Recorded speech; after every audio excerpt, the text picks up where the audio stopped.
There we go. They can see us now. We are live. If you're in the chat channel, hello. Thanks for joining us. If you're watching this later, thanks for thinking of us later. That's great. I am Jeff. I run this Adventures in Lollygagging Twitch channel, podcast creator, whatever you want to call it. We play a lot of different games on this channel. Mainly this week, we are playing Vaesen today. Every Monday, you can catch a Vaesen game with all these fine folk. Friday this week, we're going to be playing another Free League game. We're going to be playing Mutant Year Zero Gen Lab Alpha.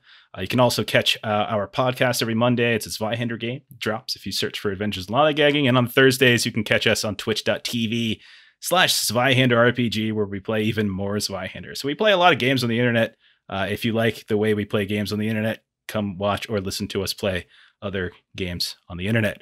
I'm going to go ahead and let everyone just kind of introduce like your character really quick, just refresh people's memories who you're playing. And then if you got something to plug, do that too. I'm going to start bottom right and work up because, yeah. So let's go, Joe. Oh, man. I'm Joe from the Defenders of Kobold. I run a game there and am usually a player, though.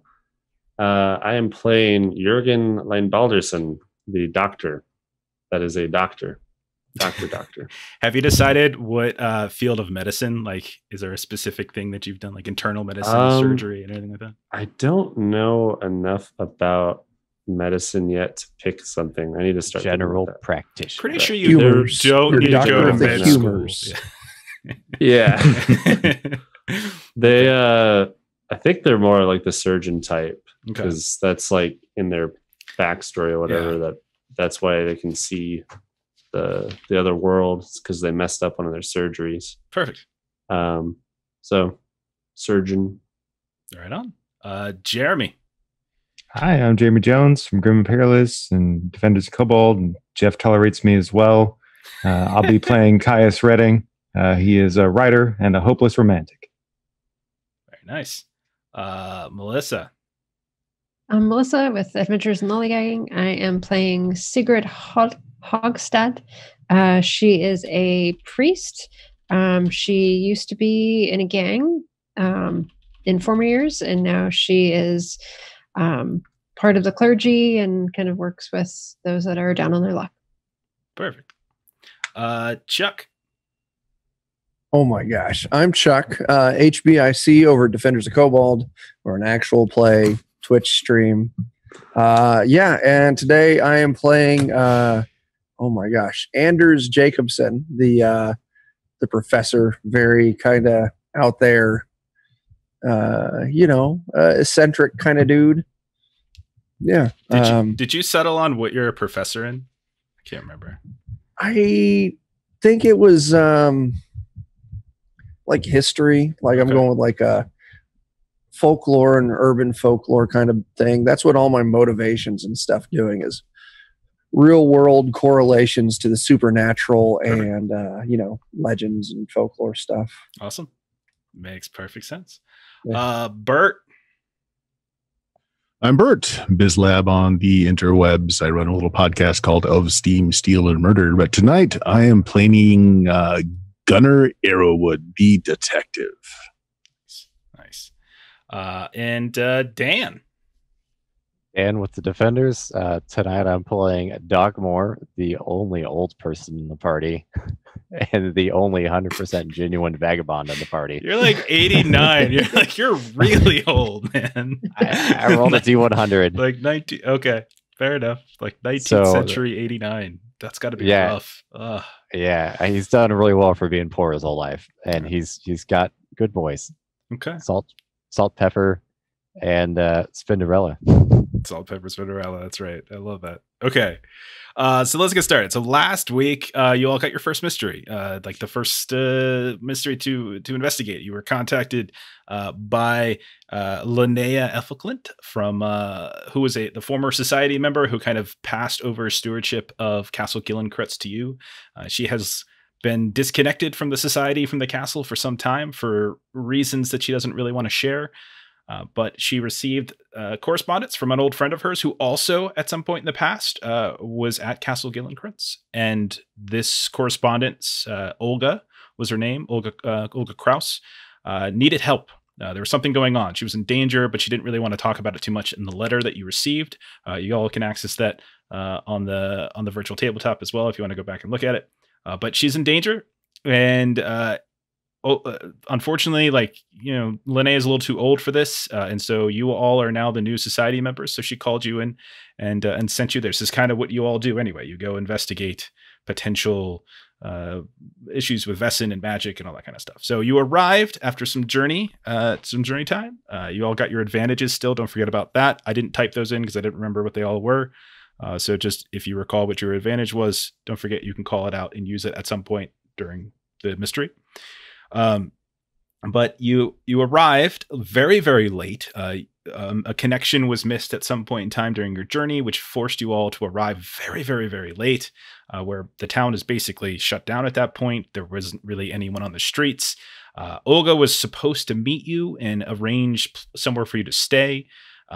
But as you all were exploring the town, walking to the town when she wasn't there at the stagecoach station, you found a dead body on the ground that was disemboweled, that was ripped open from crotch to throat, and had these little jagged cut marks along the way, like it's jagged teeth almost, as if it was almost like a saw or something spiky managed to cut through it. The entrails were fed upon as well. It was an old woman. She had a bloody note that had some of your names on it, and looks like the note was partially eaten, so there's the other half as well. You all took some pictures, I believe, and eventually were looking for some form of law enforcement. You went to the Mula Inn, where you met Nils, who didn't really know what to do anyway, but he was letting you hide the body in his cellar. And then half of you went up to the Seaside Motel, because it was one of the only places that actually had lights, and it was possibly there might be somebody there, and that's where she was staying as well. And you met Lisa Svensson, who seems to work at the hotel. You also met a woman by the name of Demonia. Apparently there are a bunch of fake artists that are staying there that somehow Olga was connected to. You mentioned the death or the dead body, and this woman, Demonia, dropped her teacup and kind of excused herself. And that's basically where we ended. So I figure we're kind of split in two, so we can kind of pick up, and at any point that you all want to end the night and relax and actually find some place to stay, you're welcome to do so. Remember, it's very late. You're probably exhausted from travel. But if there's more that you want to do tonight, we absolutely can. So the group that's in the Seaside Hotel, that's Gunnar, that's Sigrid, and that's Anders. Moments ago, you saw Demonia drop her teacup as you explained the dead body of this woman who she seemed to recognize, or she seemed to know. And Sigrid tried to get into a conversation with her, a deeper one, but it didn't seem to go very well. And the woman excused herself, went upstairs, and it's now just you all and Lisa Svensson, who is now on the ground kind of cleaning up the broken cups and using a towel to kind of sog up the tea. Is there anything more you all want to look to do tonight? Question for clarification. I thought we did get positive identification that the body was Olga, since we had a photograph and was okay. Yeah. So what I meant to say is, you don't necessarily know what their connection are, but she did recognize Olga for sure. So, as Lisa Svensson is cleaning up, she's kind of looking up at you and just kind of. Have we already arranged for rooms? You can, if you ask her, she'll get up and she'll we can do that. Yes.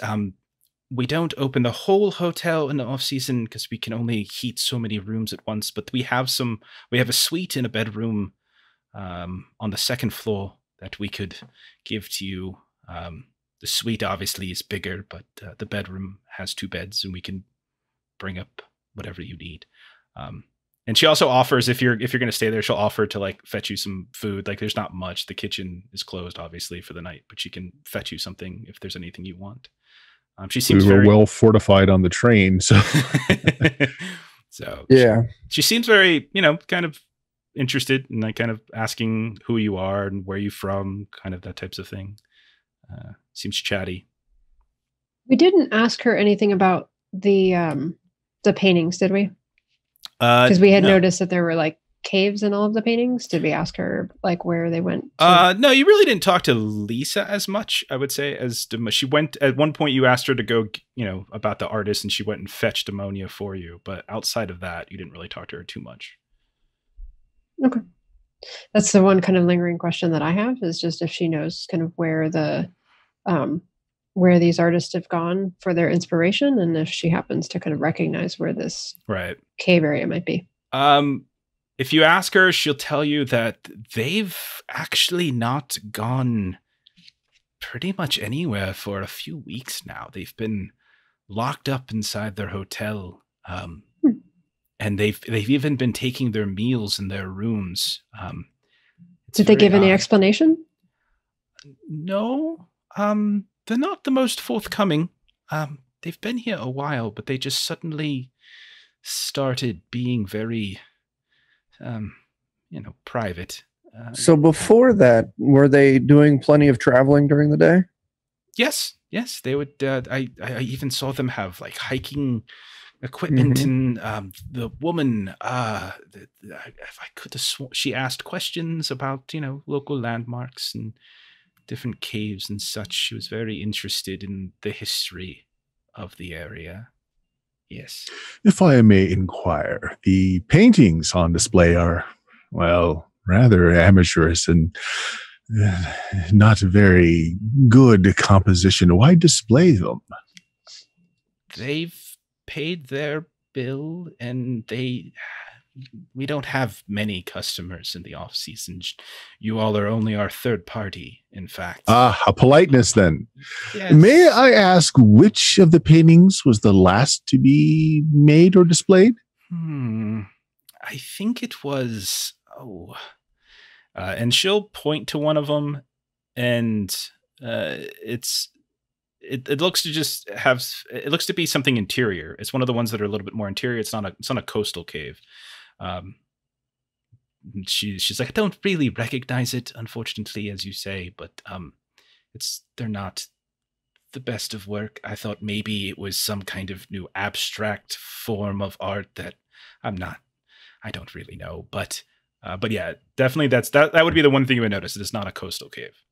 All right. I had previously made note of like geographical features tied to each cave so that perhaps we can identify them later, as well as which artist drew it. So I'm just going to circle that particular one in my notebook, that it was the last one done.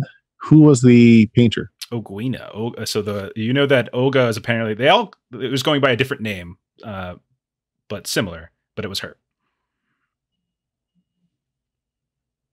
So Oguina is Olga. Seems to be the case, yeah.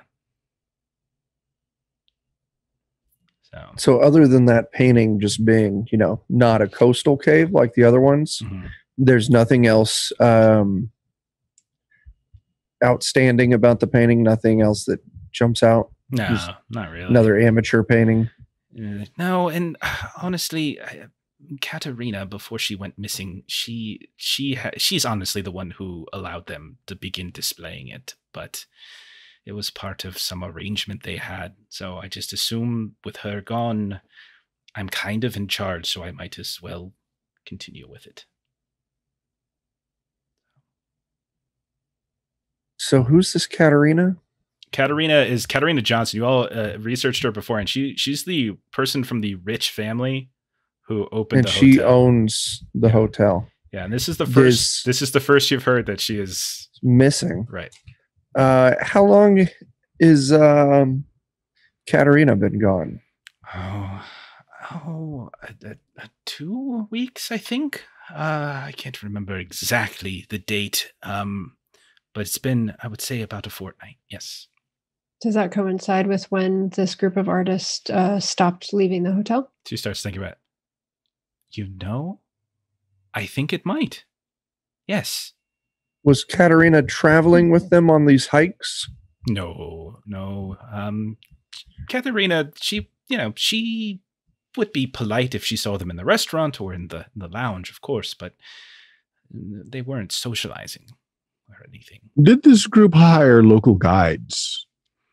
for the composition of their paintings here? No. It was, I believe I recommended a few, but they said no. Apparently, the woman who passed, she always had her own little notebook that she was scribbling in, that she was tracking where she's been gone. I think she was maybe an amateur cartographer or some such. That's what I just assumed. And when the body was searched, we didn't find any notebook, correct? No. Is there a library in town? We have some books here, yes. And there actually is a small collection in a small library next to the lounge. I know that the chaplain, he also is an avid collector of all manner of things. Those would probably be the two best places to look for if you need something to read, if you're looking for something. But yes, I think it's been, I think you're right. I think it might be around the same time. The only time I've ever seen them go out, Miss Aguina, she left just a few hours ago, before you arrived. And then I have seen the woman you spoke to, Demonia. She has, I've seen her go and speak. I'm not trying to be nosy, but I've seen her speak a time or two with the chaplain as well. I don't know what they talked about, but I've seen. So you saw Aguina when she left? I knew she was leaving, and it probably just a passing wave. We didn't have any long. I was closing everything up and cleaning, and I heard the door. It was odd, but it's her business. So she wasn't talking about why she was leaving at such an hour? No, we weren't. Like I said, I'm really not supposed to be in charge. I hope to. She's like 20, 21. She's pretty young, and like, but I'm just making do until Miss Johnson returns.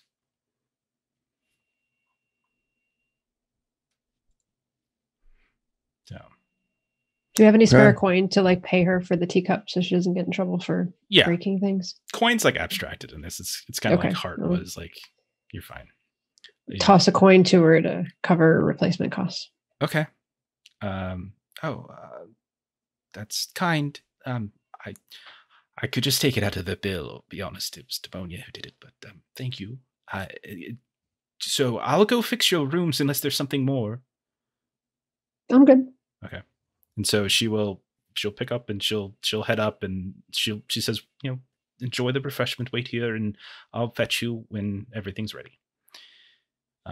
Okay. So then we'll switch over to the group at the inn. So you all, I know that Caius had done some kind of, some writing at one point. I know that you have a body in the cellar, but Dogmoore, Caius, and Yürgan, what do you all want to do? There's really only Nils here at the time. I think I was mostly just here for company's sake, more than anything. Okay. Well, if anything, I'm sure this is really disturbing for Nils. Maybe just trying He's drinking like crazy. Yeah. And you hear her mumbling. You hear him mumbling like, that's 2 in 2 weeks. Oh, God. 2 in 2 weeks. Well, I mean, well, technically, I suppose it's not. Some people think Miss Johnson's. She's been gone a while, and some people say that maybe she's dead. I think this is probably going to, inflate those conversations. Oh, no. Yes. It's very, it's not that terrible. She's not a very, well, she's a very forward woman, so I think she had her enemies, of course, but no. It also could just be she's lost. It's easy to get lost, especially this time of year. and he's kind of drinking away. He's a little. Does anybody know where steady. she was going when she disappeared? Roll a manipulation test. Let's do a little test. Let's see if he's All right. see how much he trusts you. You're all random people who just showed up in the middle of the night and told him about a dead body. So he's kind of. I got an entire success. Okay. All right. Well, I heard. I don't have. This isn't firsthand, but I hear things as a bartender. People talk from time to time, but I hear that her dog went missing out somewhere, and she was looking for it, got away. She loved that dog more than she loved anyone, I think, and haven't seen her since. Mm-hmm. Would you be able to show us whereabouts they think it was lost at? It was the edge of town, I think. North side, maybe. Does that happen to correlate with the direction I started following things? No, not really.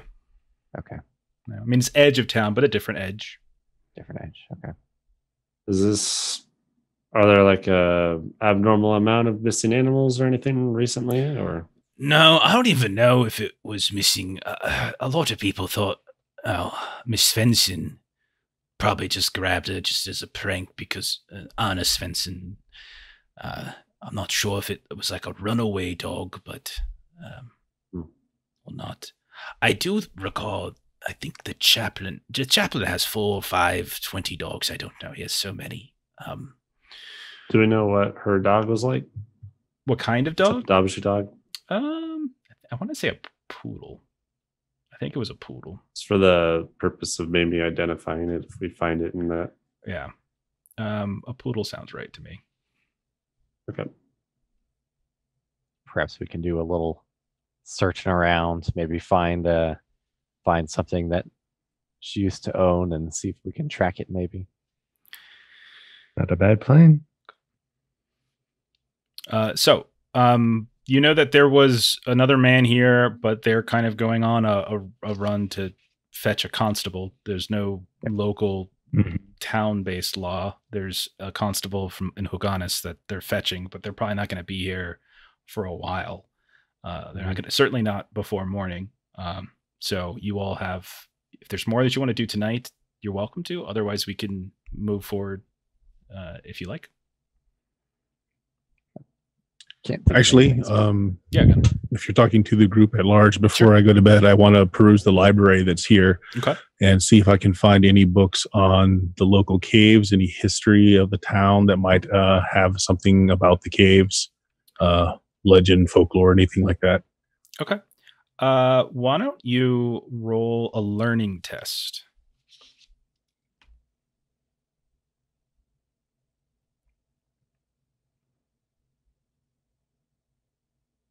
I see learning. I see it. Okay. Well then. Look at those successes. Okay.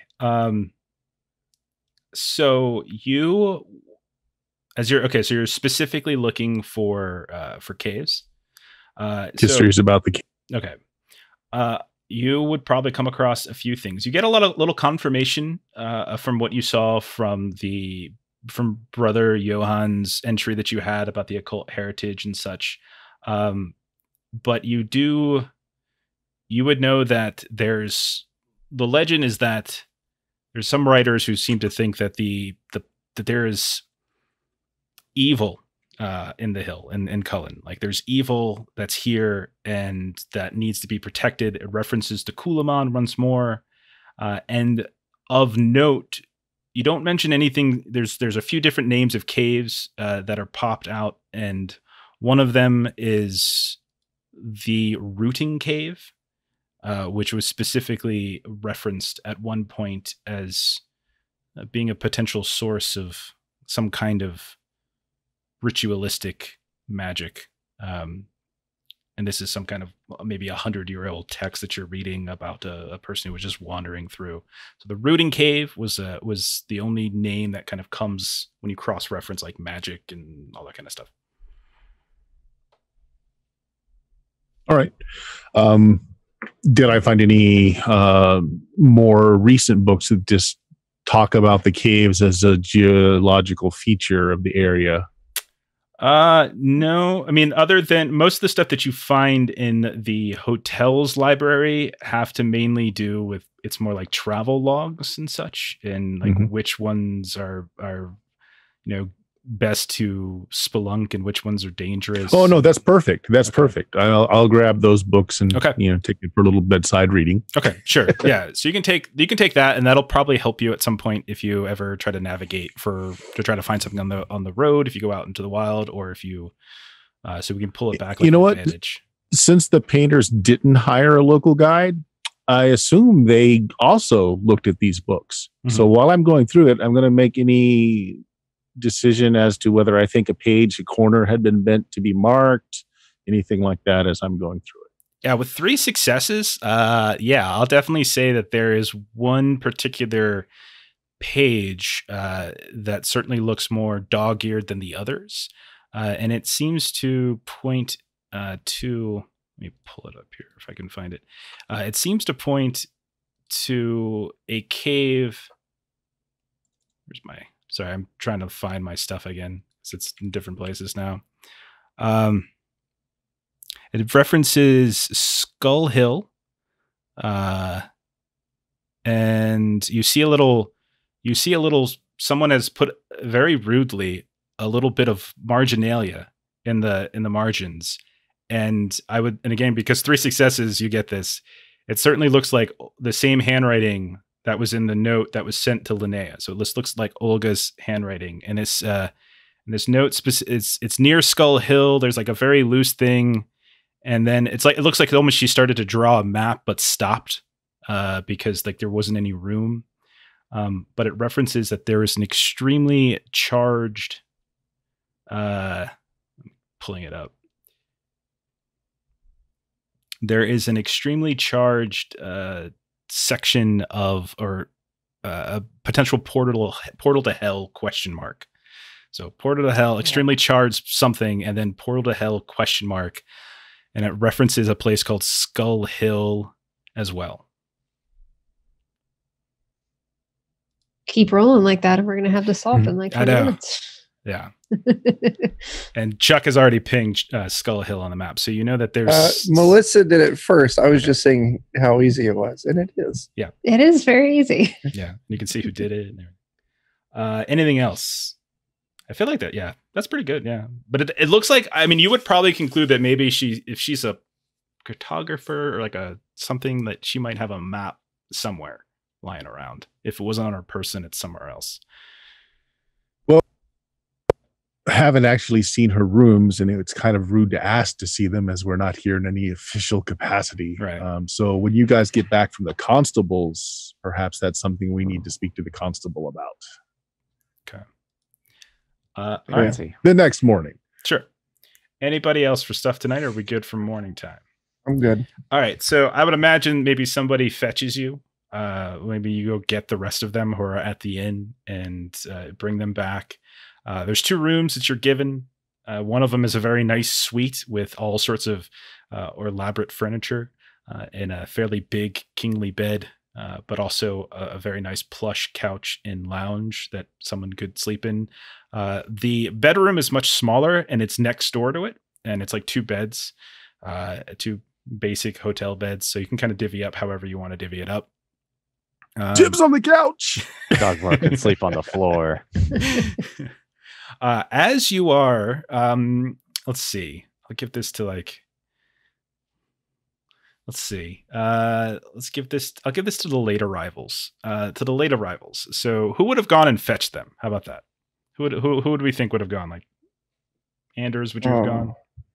Yeah, I can go. Okay, so we'll say Anders. We could have both gone together while while Bert was in the library reading. Okay. I think that's a good idea. I'll have 2 people, and I'll have the 2 of you go ahead and roll vigilance tests for me.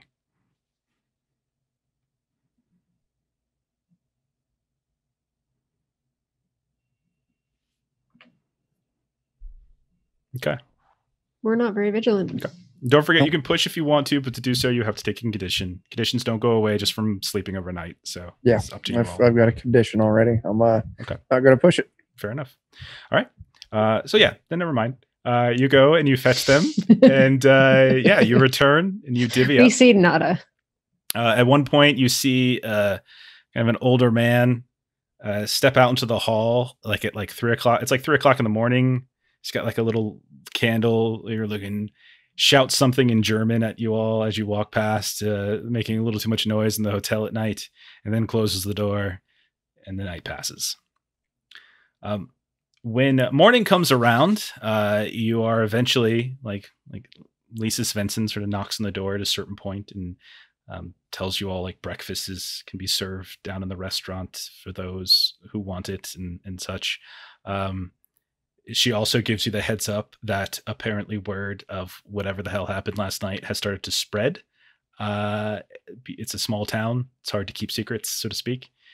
And so not only has what happened spread, but the fact that there are 6 random strangers who just happened to show up the night that a woman's body was found, cut to pieces in the middle of a town also has started to spread. But nonetheless, breakfast is in 10. So you have that.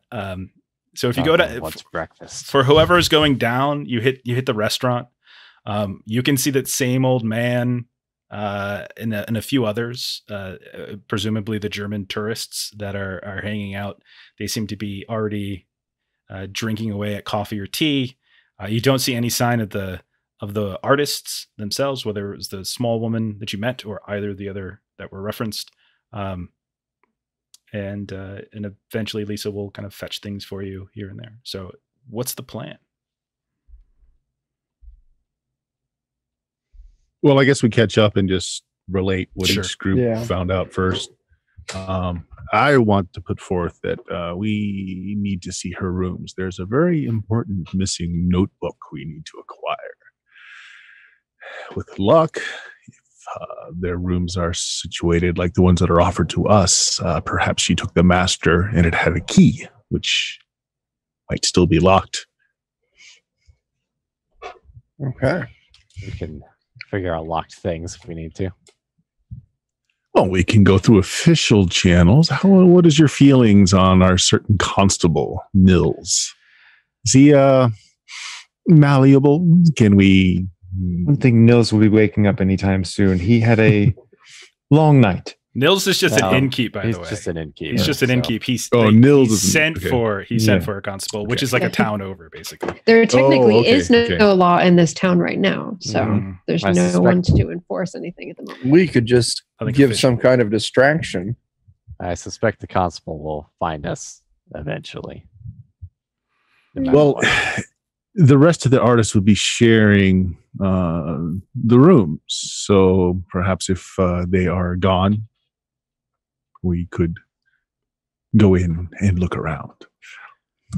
You do see... Only they were actually leaving their room lately. Yeah, you do actually see one come down very briefly, a very heavy-set woman, dark clothes. She does not go up to the restaurant, but she instead goes up, and she motions towards Lisa, and you can see that Lisa fetches like a tray with a bunch of different, breakfast items on it and kind of brings it to her, and you can see that. There we go. We poisoned the food. Give them all dysentery. Or start perhaps killing more of them. Does it look like she's having a? Sorry. Oh, good. Is it like a lot for her? Because if she's carrying enough for like a large group of people, could she maybe use a hand? If you want to go offer and be gentlemanly, go right ahead. Sure. Of course. Okay. I'm nothing but a gentleman. I read that. I thought that for a second. That was Jeremy talking, and I was like, no, that can't be right. Okay. So yeah, you go up to her, and you can see that she's got like bloodshot eyes, like she hasn't been sleeping well, perhaps, bags under her eyes and whatnot. But she's struggling a little bit to keep it balanced. And when she sees you, she recoils a little bit. Please, I'm so sorry, but it looks like you have so much on your hands. If there's any way I could help, it just seems unfair to watch you do all this by yourself. And she sort of looks around. Are you by yourself or with other people? I would assume it'd probably go over better if it was just myself walking up. Roll a manipulation test. I will try that. I will probably botch it, but that's okay. See if your gentlemanly charms are such. Yeah, I can be charming. Do you have a trustworthy way about you? Oh, I think so. Trustworthy enough. And she says, "Oh, thank you." And she just goes ahead and she thrusts the entire tray into your arms, freeing herself. "It was very heavy, and Demonia does not want to come down tonight. She is very upset. So, We're just upstairs." And she'll start walking and just expect you to follow. Of course. And so she's just like waddling up the stairs a bit. It's creaking. She's not too chatty, but at a certain point up the stairs, she does lean over and she's like, "What brings you? I don't recognize you. Don't look like a local before. Oh, I'm not. I'm just inspired by new scenery and new people, and I see that there are some fellow artists here." Fellow artists? Are you? Does that mean you are an artist? Well, I've taken a couple of photos on my journey here. I'm horrible at it, to be honest. Of course. How delightful! Such a fascinating new technology. And yes. Well, maybe we'll need to take your photo later this day. Oh, I look terrible. I couldn't possibly. Oh, it's ridiculous. I haven't slept in weeks, I think. So, no, of course not.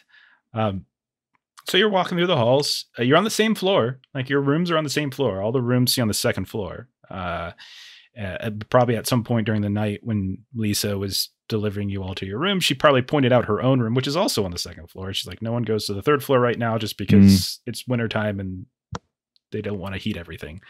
Right. But it looks like you all are kind of on the northeast section of the hotel, and this woman is on the southwest. And she introduces herself, by the way, at some point. She kind of holds out a hand to you, expecting you to like grab and kiss it, but you still have like the tray in your hand and it's very heavy and you're balancing a lot of different cups. And Caius is not a large man. He's a very frail man. Right. But she, I'm Melancholia. It's a pleasure. Well, Melancholia, it's an absolute pleasure. I'm glad to make your acquaintance. Yes. Now, if you could just you can leave that with me. And like she's standing kind of in front of her door. You notice you pass by 2 rooms and she goes into the one and that's like kind of the far southwest corner of the floor. And she doesn't seem, she kind of with the back of her foot, like knocks on the door and the door opens up ever so slightly. And you see this incredibly skinny woman with like this stringy black hair dressed all in black. And she like opens up. Who is he? Run along, boy. And she's got this really hoarse voice. Oh, of course. Terribly sorry to interrupt your breakfast. It's a pleasure to see you. Thank you, Melancholia. And I'll kind of do my best to like kind of inobtrusively like look into the room while it's open briefly. Okay. And then kind of wait until just as she's going in to kind of do the Columbo, like one more thing. Okay. And like use I like it. I'd like to actually use the photo that I took as my excuse to maybe kind of like get my foot in the door. Okay. Actually, I kind of like, because she's clearly interested in that. Okay. And I'd like to use that as my attempt to kind of get my foot in the door and give her the photograph I took. Okay. And are you trying to like get a glimpse of what's inside? Yeah, exactly. And kind of using that as my excuse to maybe actually get a step in just a little bit. Okay. I think you've definitely warmed to Melancholia. She's in the process of handing the tray over to the skinny woman who opened the door. So the door squeezes open just a bit. You can see in the back is this very small woman that would be the same person that they probably described as meeting, who dropped the teacups. So you see all 3 of them seem to be in one room. It is a mess in there. It is an utter mess. You can see there's all strange sorts of clothing that's like mostly dark and strewn about. You can see the windows themselves are completely covered. So there's very little light other than like a little candle that's being lit and giving the room a little bit of light. But she gladly takes it. And she says, You are a breath of fresh air from a very, very poor short period of time. What was your name again? Oh, my name's Caius. Caius Redding. It's an absolute pleasure. And so she will once again give you her hand and kind of squeal a little bit if you kiss, and then she'll retreat into the room at that point. Yeah. So I'll peek and see if I can notice anything, but won't press it too far. You notice the three women. You notice some. I would say you probably notice some occult objects of some kind, things that you would probably see and that you've probably seen already in Castle Gillenkrutz, like on the shelves and things as you've been exploring. Maybe you don't know the full uses of them. Small little statue at one point that looks almost devilish. Many candles, some very dark. Yeah. You only see you see 3 beds in here, by the way. And you do know that Olga would have been 4. You don't see anything here. Right. So unless one of them is sleeping on the floor, which seems very untoward, then that's about it. That's probably all you would get. I'll come back and share the note about there only being beds for 3 and kind of maybe start sketching vague outlines of some of the things that I had seen. But most importantly, you seem to have won over at least one of the sisters, which could be useful at a certain point. Yay, I'm friendly. Okay. Okay, other people. Anything in particular you're looking to do? You'll notice a few others, locals, start showing up, having breakfast here as well. They're eyeing you. Like as they come in, they're just sort of like watching you as they walk past. And don't worry, I'm watching them also. They'll settle into like small tables, and you can tell you know they're talking about you. Like you absolutely know they're talking about you. So, what'd you like to do? I believe we should find a local guide, perhaps. These 2 caves, the Rooting Cave, the Skull Hill, seem to be threads that need to be tugged upon. Sounds like a good place to get a postcard from. If I see anybody staring, I'm going to catch their eye and just stare back intently at them as I drink my tea. That's right. You just see some like middle-aged woman who's just like looking at you, like squinty eyes, and then when you look at her, and then she starts whispering to whoever she's with, "Can you believe he's actually staring back at me?"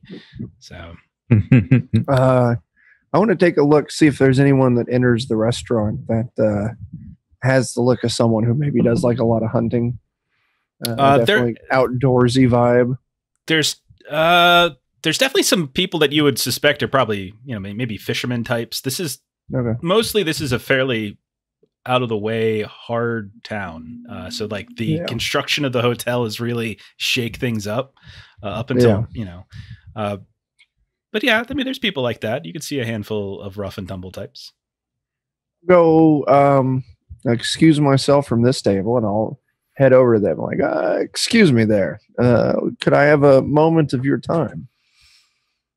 What do you want? And like heavy accents, like really hard, like squinting face, weather-worn skin. We were recently shown some paintings of some of the natural caves in the area. Like finger paintings or something. And are any of the paintings visible in here? They're in the lounge, and that's not in the restaurant. In the other room? It's a different room. Okay. No, there's some another group staying here at the hotel who's been hiking around and making nice paintings, tapestries. I don't know what you call those things, but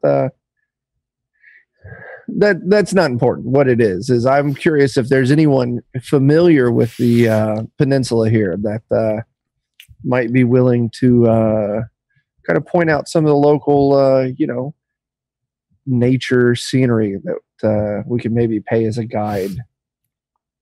I mean, have you seen the weather outside this morning? It's frightful.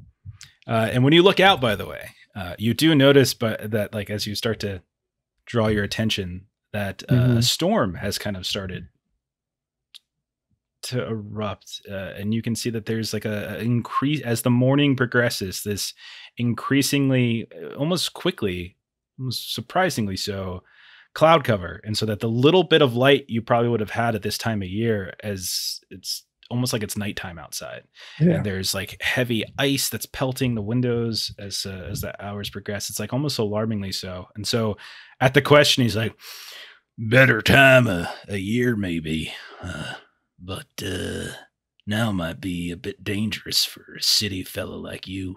Well, you're not wrong. Hmm. Well, thank you for your time. I'll go sit back down. Like, I struck out. He didn't say no. He just, Yeah. Doesn't feel good about it.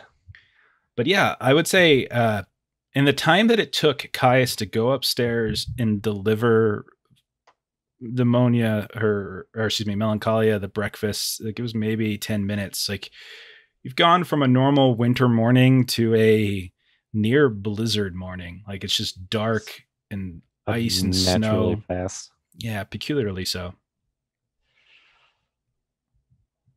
Sigrid is just going to kind of generally comment like, oh, strange weather we're having here, and just see if anybody bites on that. You're just like randomly out super loud in the middle of Denny's to see if anyone else at a different table. if there's like a place to get drinks or something, just like seeing if ananybody else happens. It's like a breakfast. Yeah, up at the buffet. Yeah, perhaps. exactly. Getting your extra bacon. Like this is some strange weather. Yes. Exactly. Yeah, I mean, get lots of bacon. breakfast. These people don't seem particularly forthcoming. Like you're getting the sense, like they're all eyeing you with great suspicion, and they seem to be a little bit closed off. Like when you try to engage them in conversation. So the extent that you kind of get, like what Anders got is more than you get. You just get like shrugs and nods, like whatever, and like you can't even hear half the things they're saying because the accent's so heavy. But yeah, I mean, like it. Does anyone here for food appear to be just like a clergy member, like a fellow clergy member? No, but on your way in, you did spot, and you did learn where the chapel is. Like if you wanted to go there, it's on sort of the southern side. Wondering if he happened to come to us. No. If not, then that would be a step on the way out of town. I mean, you can go outside. Like you could definitely. It's not like you can't go outside. It was just the idea of traveling in the wilderness in this kind of weather might prove a little dangerous. But going, building to building, you can make it. Perhaps I might let Spinderella be a little loose and see if anybody just feels like interacting with Spinderella. Perhaps. Okay. All right. As a way of having an in with somebody. So Spinderella is not the guard dog. So okay. We'll say that you're getting strange looks for having a dog inside the restaurant right next to the table. But at one point, pocket dog. As somebody is leaving, they will reach down and they will pet the dog. And they'll kind of ask you questions like, what kind of dog, how old is she or how old is her, such like that kind of thing. Like they'll say a few words. Can't say I rightly know. She's been with me forever. Okay. And so you've got it for yourself? Wife doesn't want us to have any, unfortunately, but I head over to the, I wouldn't mind having one myself, but we got kids to grow up, and raise first, and but and then he'll extend a hand, introduce himself as Edward Nilsson. Says he sometimes does some odds and ends around the hotel, and then better weather makes a living as a fisherman. So, but so you're perhaps familiar with the area around here. Yeah, I suppose.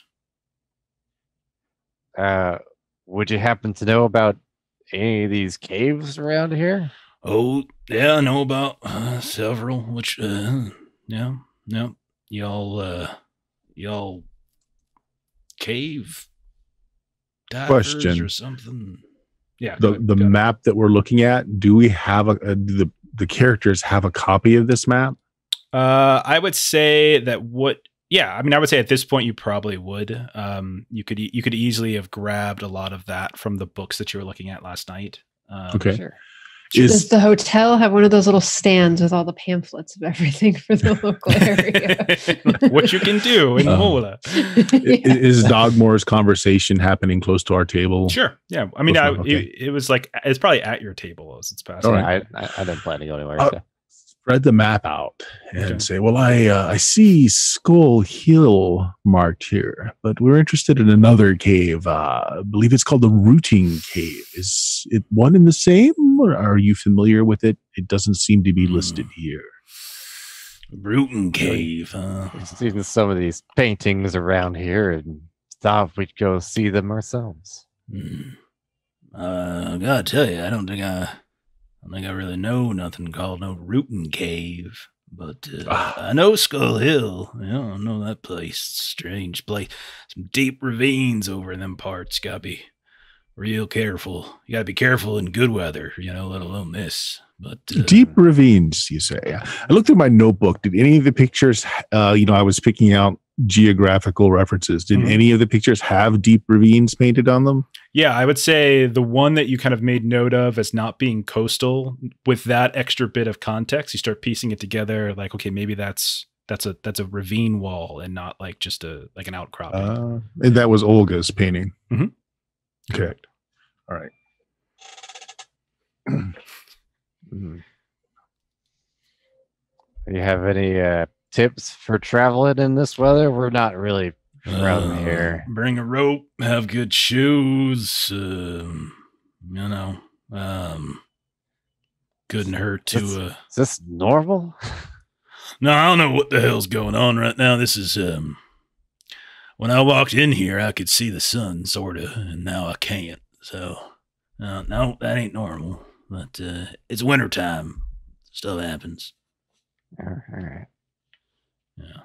But I tell you should bring that dog around the old chaplain. He's got plenty of. I'm sure they can have a swell time, playing and whatnot. Oh, sure. I've got a couple more still in the room. Yeah. Well, anyway, I gotta get going. But you I guess you're tourists or some such weird time of year to be coming here. This isn't really tourist season, but the pleasure. rates are great out of season. Yeah, well, hopefully the hotel stays open despite Katerina, being gone. We'll see. Well, who knows? Yeah. But anyway, enjoy the rest of your breakfast, and he'll step off and head out. There we go. The Dogmoore dog opener. But yeah, Edward Nilsson is the name you got. And you would probably piece together that anybody that's coming and actually having breakfast here is probably a person who's accepting of the hotel. And remember that you learned along your way that there's a fairly big divide between locals who don't like the hotel, don't like the idea of like shared beaches and bathing. And then there's others that are kind of feeding off of it. So this seems, he seems to be supportive. All right. Okay.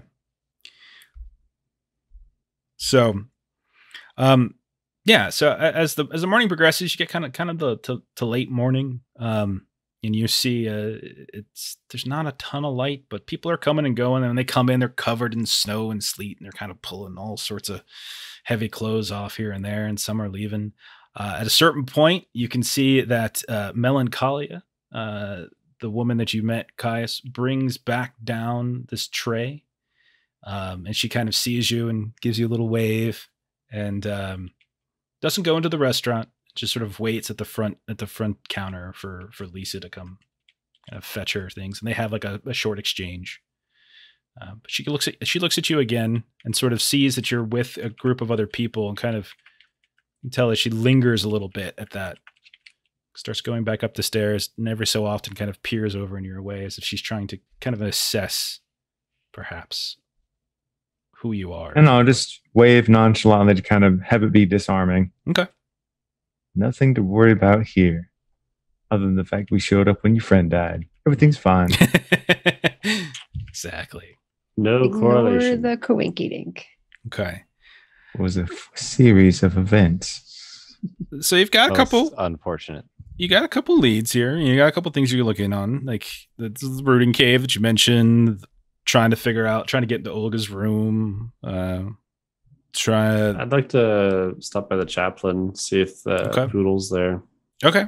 Just for the heck of it. All right. Anybody else want to make that ride? Yes. Yeah. For sure. All right.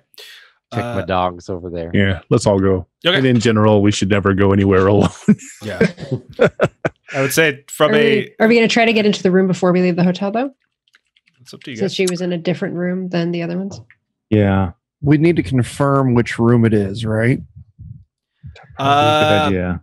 You know where the sisters specifically are staying?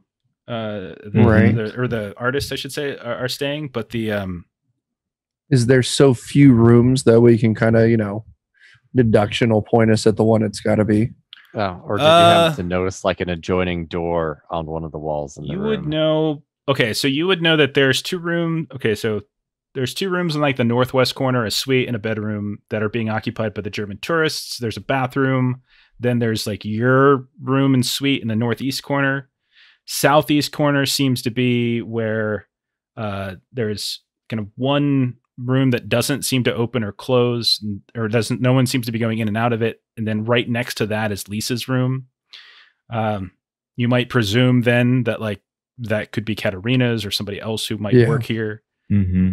There's one room that's right next to the room where Caius. So decent chance that like you all and like the German tourists, they're grouping people together if they're together. And so more than likely it's the adjacent one. So, Process of elimination? Yeah, it would be the suite too. There would be like there's bedrooms and there's in the same position as the suite. Yeah, because they were all crowded together in the bedroom. And so like there's a suite that is unaccounted for. I would be in favor of someone trying to get into that room before, the law shows up, just in case they take anything, alter anything, overlook stuff and just dispose of it. Dogmoore can't get into a room. What was that, Dan? Oh, yeah. But that's the other catch is I do not have that skill set. So anyone can roll it. It's just like, so in this game, basically stealth is like ours Viander equivalent of skullduggery. Skullduggery. Yeah. Okay. Well, imagine that. I have lockpicks. There you go. Which would give you bonuses. Yeah, would give you a bonus. So do we see the German tourist down here? Mm-hmm. Mm-hmm. And we see Liza down here? Lisa? Lisa. Lisa, sorry. Lisa is like the one who's doing all the work. She's running around like a chicken cut off right now. While everyone is eating and otherwise occupied. Okay. Do all of you go? Or just a couple? Actually, why don't just I and Dogmoore? Okay. I'll offer to hold the leashes for Dogmoore. Okay. And if I might bend your ear, Professor, I show him like my off sketches of what I saw in the room to see if any of those ping any interest to you. Sure. Does anything jump out? You would okay.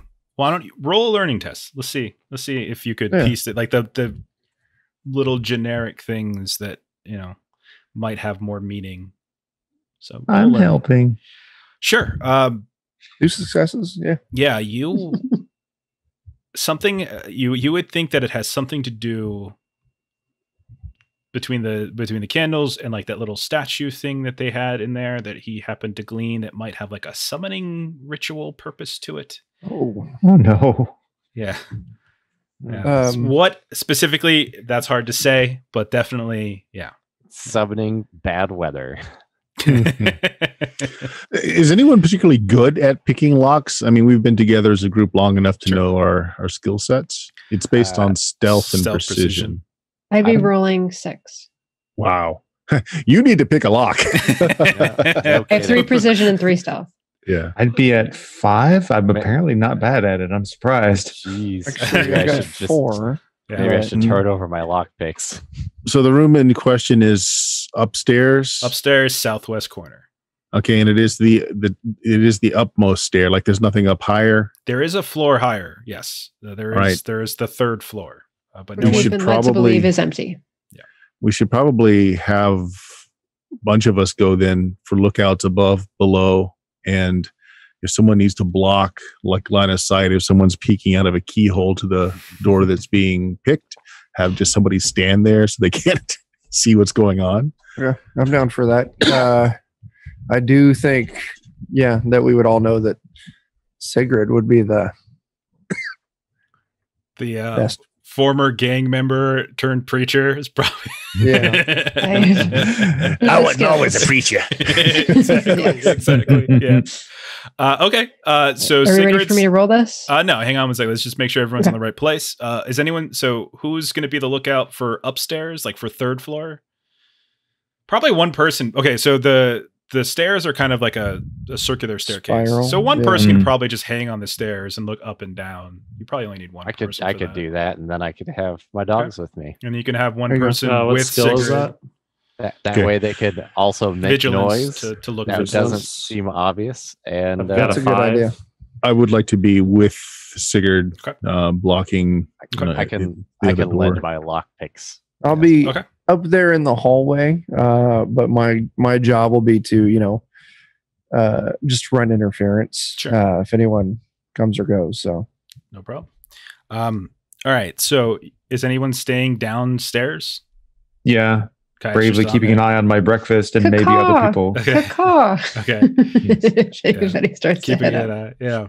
Or if Lisa starts going, Steal out, we're ourselves a room. Like, oh, Miss Svensson. Yeah, type of thing. Mm-hmm. Okay. So yeah, you go upstairs. This room is next to I'm sure Caius would have told you where Melancholia led him. So you know that they're adjacent to one another, but there's enough room between the doors that it's not incredibly obvious, but you still probably want to be kind of quiet about it.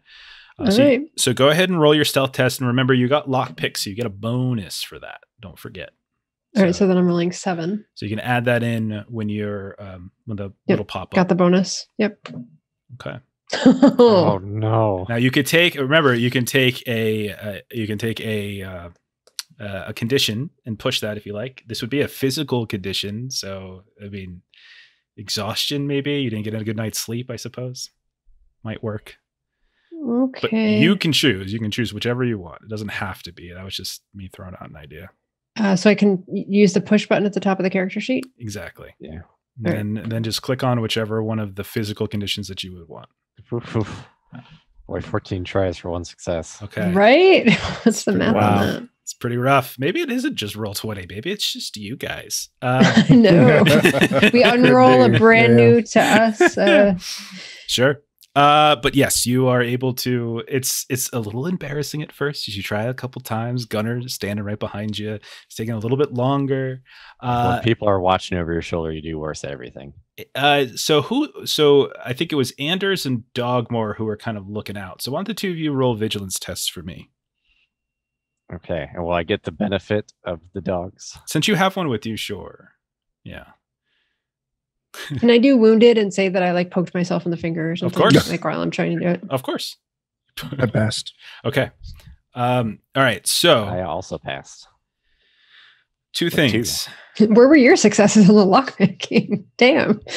We were watching real well. Two things pop up. One of on the floor that this is happening. And so I guess this would be Anders because you said you were in the hallways and such. Yeah. You see one of the German tourists pop out of their room and start heading to the bathroom. And you know that if they just happen to look off to the right, they might look down the hallway and see somebody doing something they shouldn't.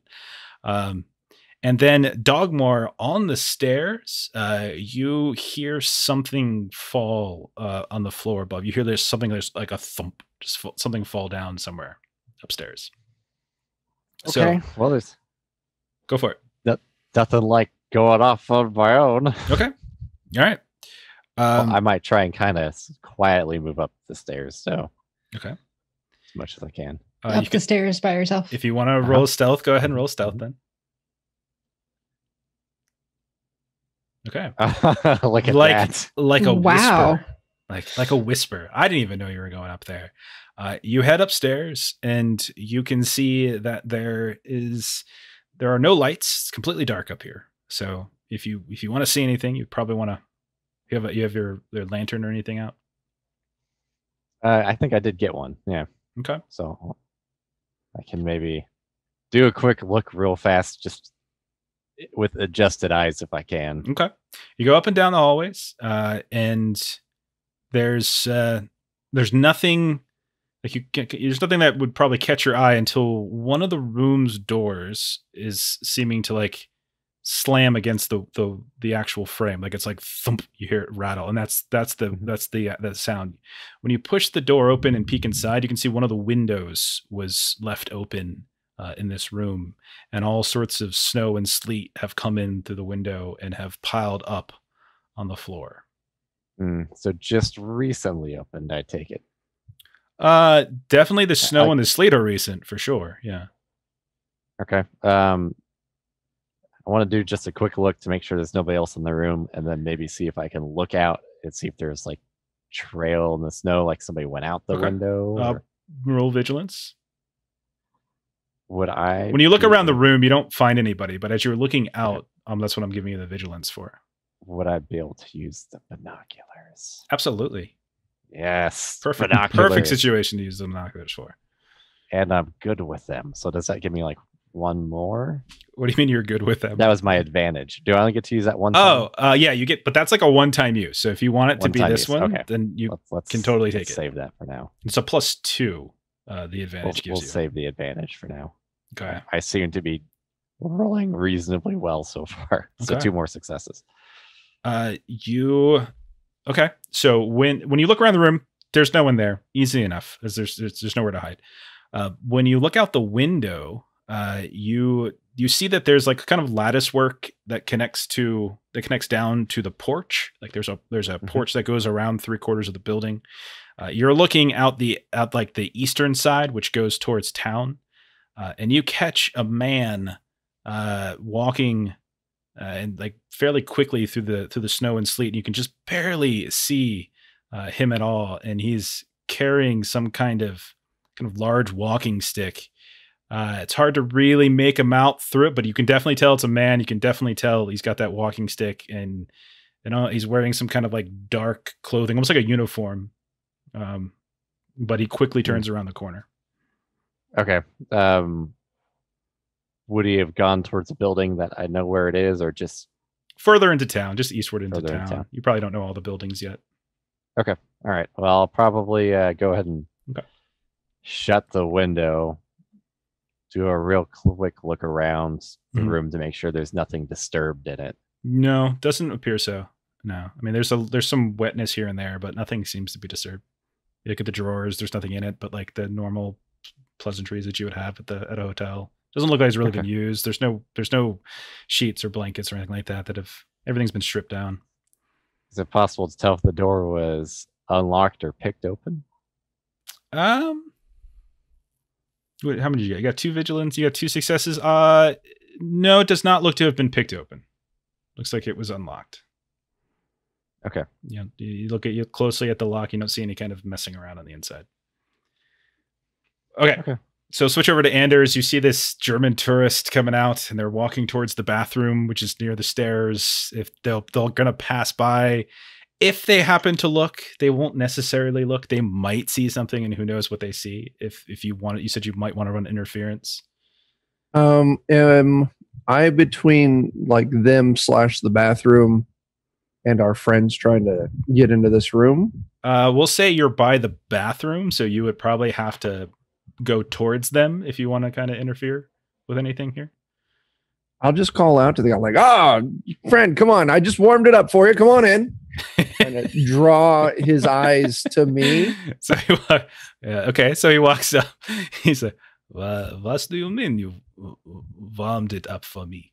It was a very cold toilet seat. I've spent the last 5 minutes here specifically trying to warm it up because I am a good citizen for everyone. Intense,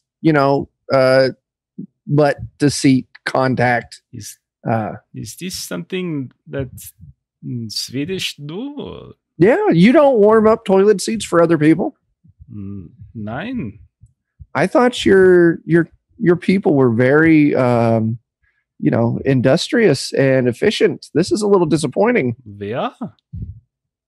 Well, maybe you should think about it. But here, go ahead. Go on in. Don't let me stop you. Danka? And he's like really confused and bewildered, like at just like this is so strange, but doesn't look down the hallway, goes into the bathroom, closes the door, crisis averted. Good. Nicely done. I like to think that his story later on, like 2 years from now, 2 months from now, he's like warming up someone else's seat. Like, is this not normal? Okay, so Sigrid, Gunnar, you all the lock. You hear it click. The door creaks open. The two of you can go inside if you like. Started a tradition. Do both of you want to go inside? It's dark. The door opens. It's completely dark. You listen for a second. You don't hear anything or anyone inside. All right. Someone should stay in the hallway. I can do that. Yeah, we I'll have other still be lookouts. out there. Okay. Yeah, let's both go in then. Okay. Yep. Slide in. All right. Curtains over a window. Just curtains are completely drawn. It's very, very dark in here. It looks much like the suite that you all have in terms of like, it's got a nice writing desk. It's got some shelves. It's got a fairly ornate, large bed. It's definitely looked like someone's been living here for a while. However, as though this has been more like an apartment as opposed to like a weekend stay or a fortnight stay. But yeah, there's definitely a mess on the desk, and you can see that there was a second like cot that was brought into your room that is missing here, and you can see that there are drag marks on the ground that lead out into the hallway and towards the room next door to yours, as if they might have moved one of the beds into the other room. But yeah, there's a couple things to look at. What are you looking for, or where do you want to look? well, first of all, is there like an oil lamp around? There are candles, so you can throw some candles. That's actually perfect. It doesn't make that much light. So, yeah. Yep. So you light a few, get a little bit, like one or each of you probably gets a candle that you can carry, and you get a little bit of light to look around. Sure, no problem. Are there any other paintings in this room? You do see a canvas that's set up on an easel. It's only really kind of got like a background, but no features yet to really make it discerning. Is there a cave? No, there's no features yet to make it. It's just sort of like a backwards, like a color in the background. Okay. No. Is there a writing desk, drawing desk in the room? There, in fact, there is one. When you start kind of going through it, you can see that there's stacks of books and that are on the ground, that are up on shelves. Maybe it might actually be her own library that she brought with her. But when you look at the desk itself, you can find there is a hand-drawn map that is kind of tucked underneath a book that just happens to be sitting on. Let me go ahead and show you it on Foundry here. Olga's map. So I got to change permissions.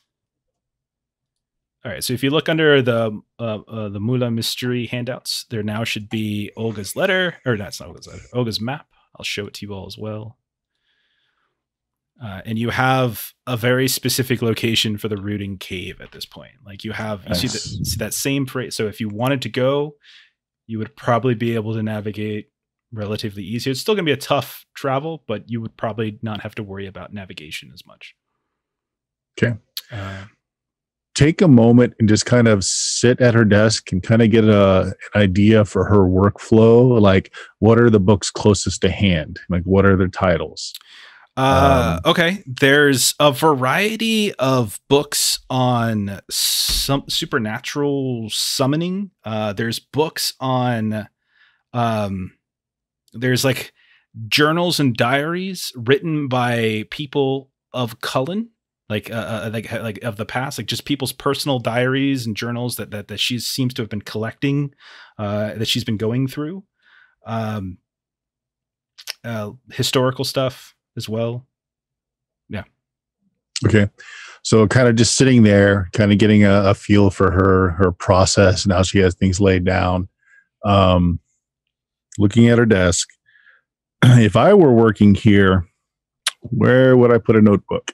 Okay. Is there any like slats or folders where you could lay things? Is there a drawer? Yeah, there's you pull the drawer out immediately, and you can see that there is small like notebook, scrapbook where she has some stuff tucked into it.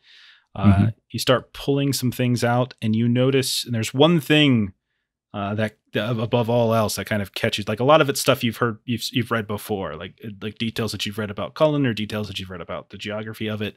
But there's this one page from a person goes by the name Chef Johnson that is giving you some kind of, it's like a diary entry. It's very personal.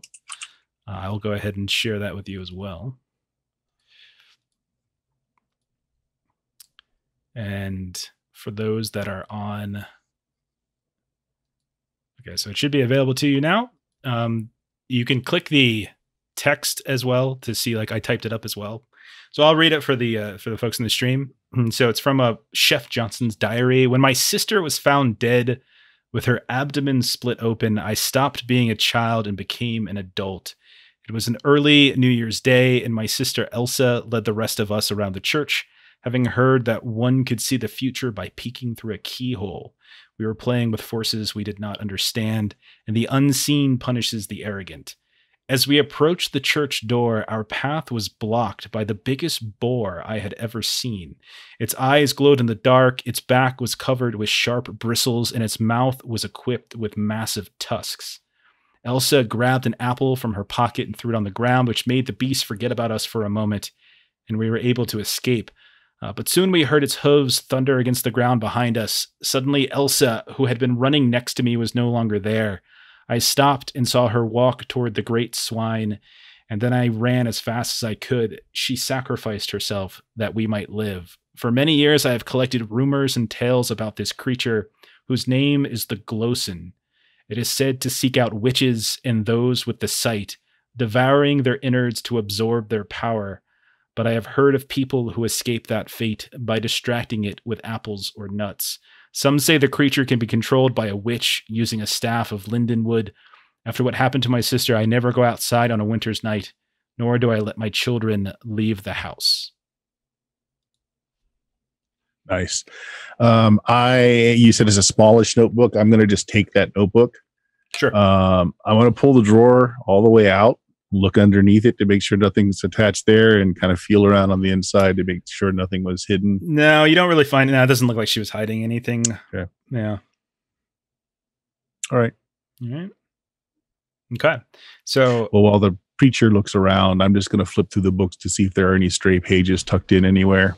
Okay. Is there anything you're doing in here, Sigrid?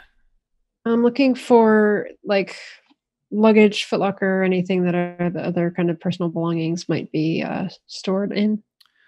Yeah, there's some luggage. A lot of it's been emptied, and she seems to at one point probably had been, keeping her clothes in the drawers that's provided in the room. But it's gotten to be a little dirty and rugged these days. Is there something in particular you're looking for? Something that she might have sort of packed away as if like, okay, to leave or take with from here. Okay. You find another figurine. The one that Caius had described in the one room almost looked like a kind of a devil or a demon in some way. You see that she has one that's like a naked witch riding a horse, like a woman with like a pointed hat, but otherwise unclothed, riding atop of some sort of horse. There's also a variety of like chalks and such. Like she has all different colored chalks of black and red and white. And there seems to be some glass bottles that's got some kind of cloudy liquid in it. And which you would probably describe as wands. Like these little sticks of, a layman might describe it as a stick. You might describe it as a wand. Sure. Perhaps they're made of lindenwood. If you would like to try to assess what it's made out of, you can certainly do so. Learning what would test. That roll be? I'll just give it to you. if you look at it, it definitely doesn't look like linden. It's a little bit lighter than that. It's more like birch, probably. Okay. And it's small too. It's maybe the size of half your forearm. Wonder if she's got the little Assassin's Creed things to pop wands out of her sleeves. I totally forgot that I had the chat up for Twitch, but I had it blocked by something else. You guys have been having one hell of a conversation. Like a very meaty bowl of pasta. Good. Okay, so I'll just make sure that everything that I've seen has been kind of shared. Yeah. So yeah, I always, unless you're specifically telling me you're not sharing stuff with people, I just assume you share stuff. Okay. I mean, you look around, and at this point, like you feel like you've probably gotten everything. Okay. There aren't any other. You're also starting to hear voices next door, like the women are arguing. Is there a glass I can hold up to the wall and try to hear? Sure. Go ahead and roll a vigilance test. Oh, I'm so great at that. Do I get +1 for my glass? Sure. Thanks, because I have a -1, I like it. so That's that'll fine. balance it out. That's a good idea. I like it. I guess that's probably going to be canon now. Anytime anyone rolls a vigilance test, could I use a glass for this? No. I failed anyway. Do you want to push that? No. Okay. Yeah, you can't make it out. Just 3 different voices yelling. 2 of them more than one than the other. Okay. Okay. So you back out? So I don't know how you are with that as a GM, but I mean, I'm definitely interested in that too. Can I test it the of same? Course. Yeah, or go right ahead. okay, Yeah. No, go right ahead. All right. Situation so like vigilance. this is fine. Yeah.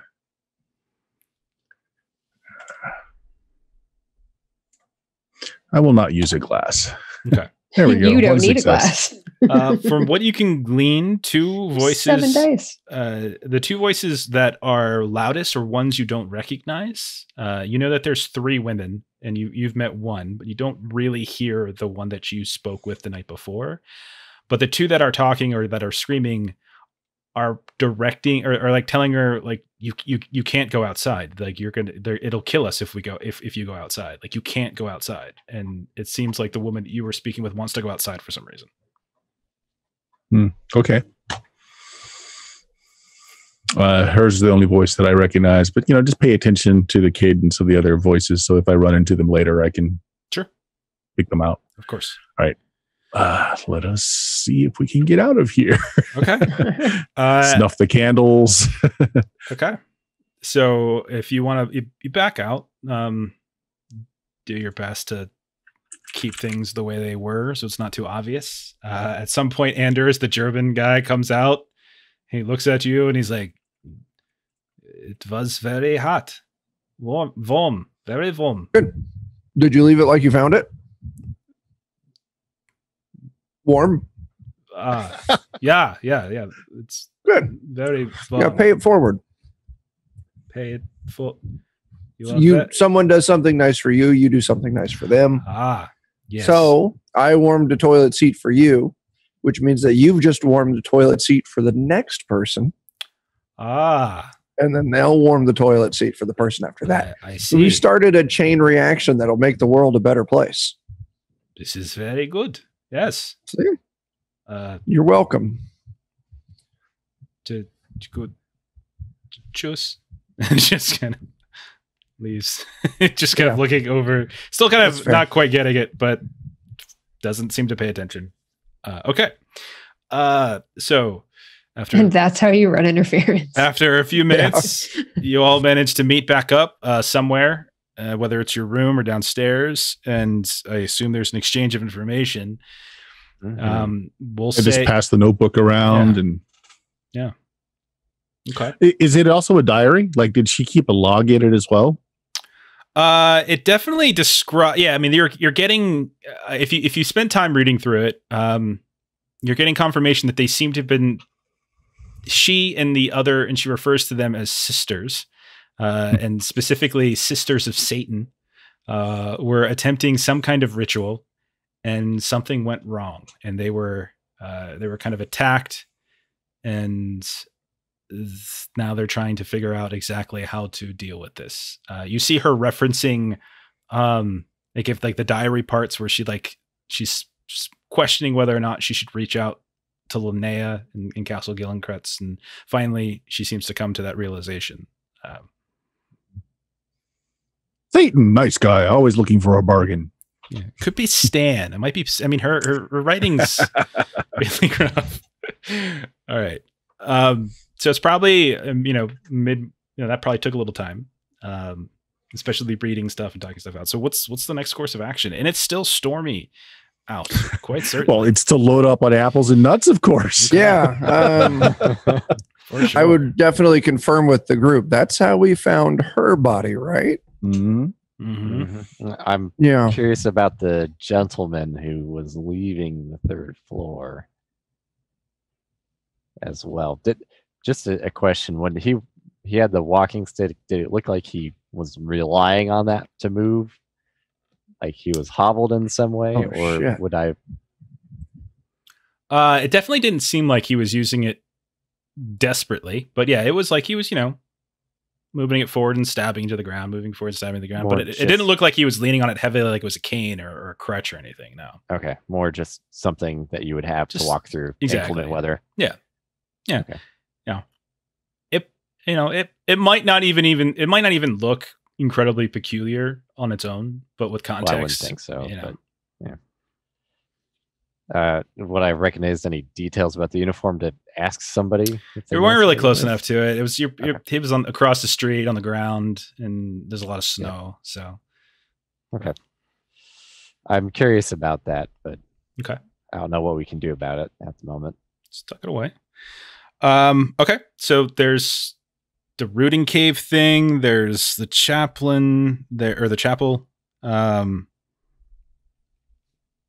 There's whatever you want to do. So we stock up on the appropriate snack food for a demon hog and then march off to our doom. Okay.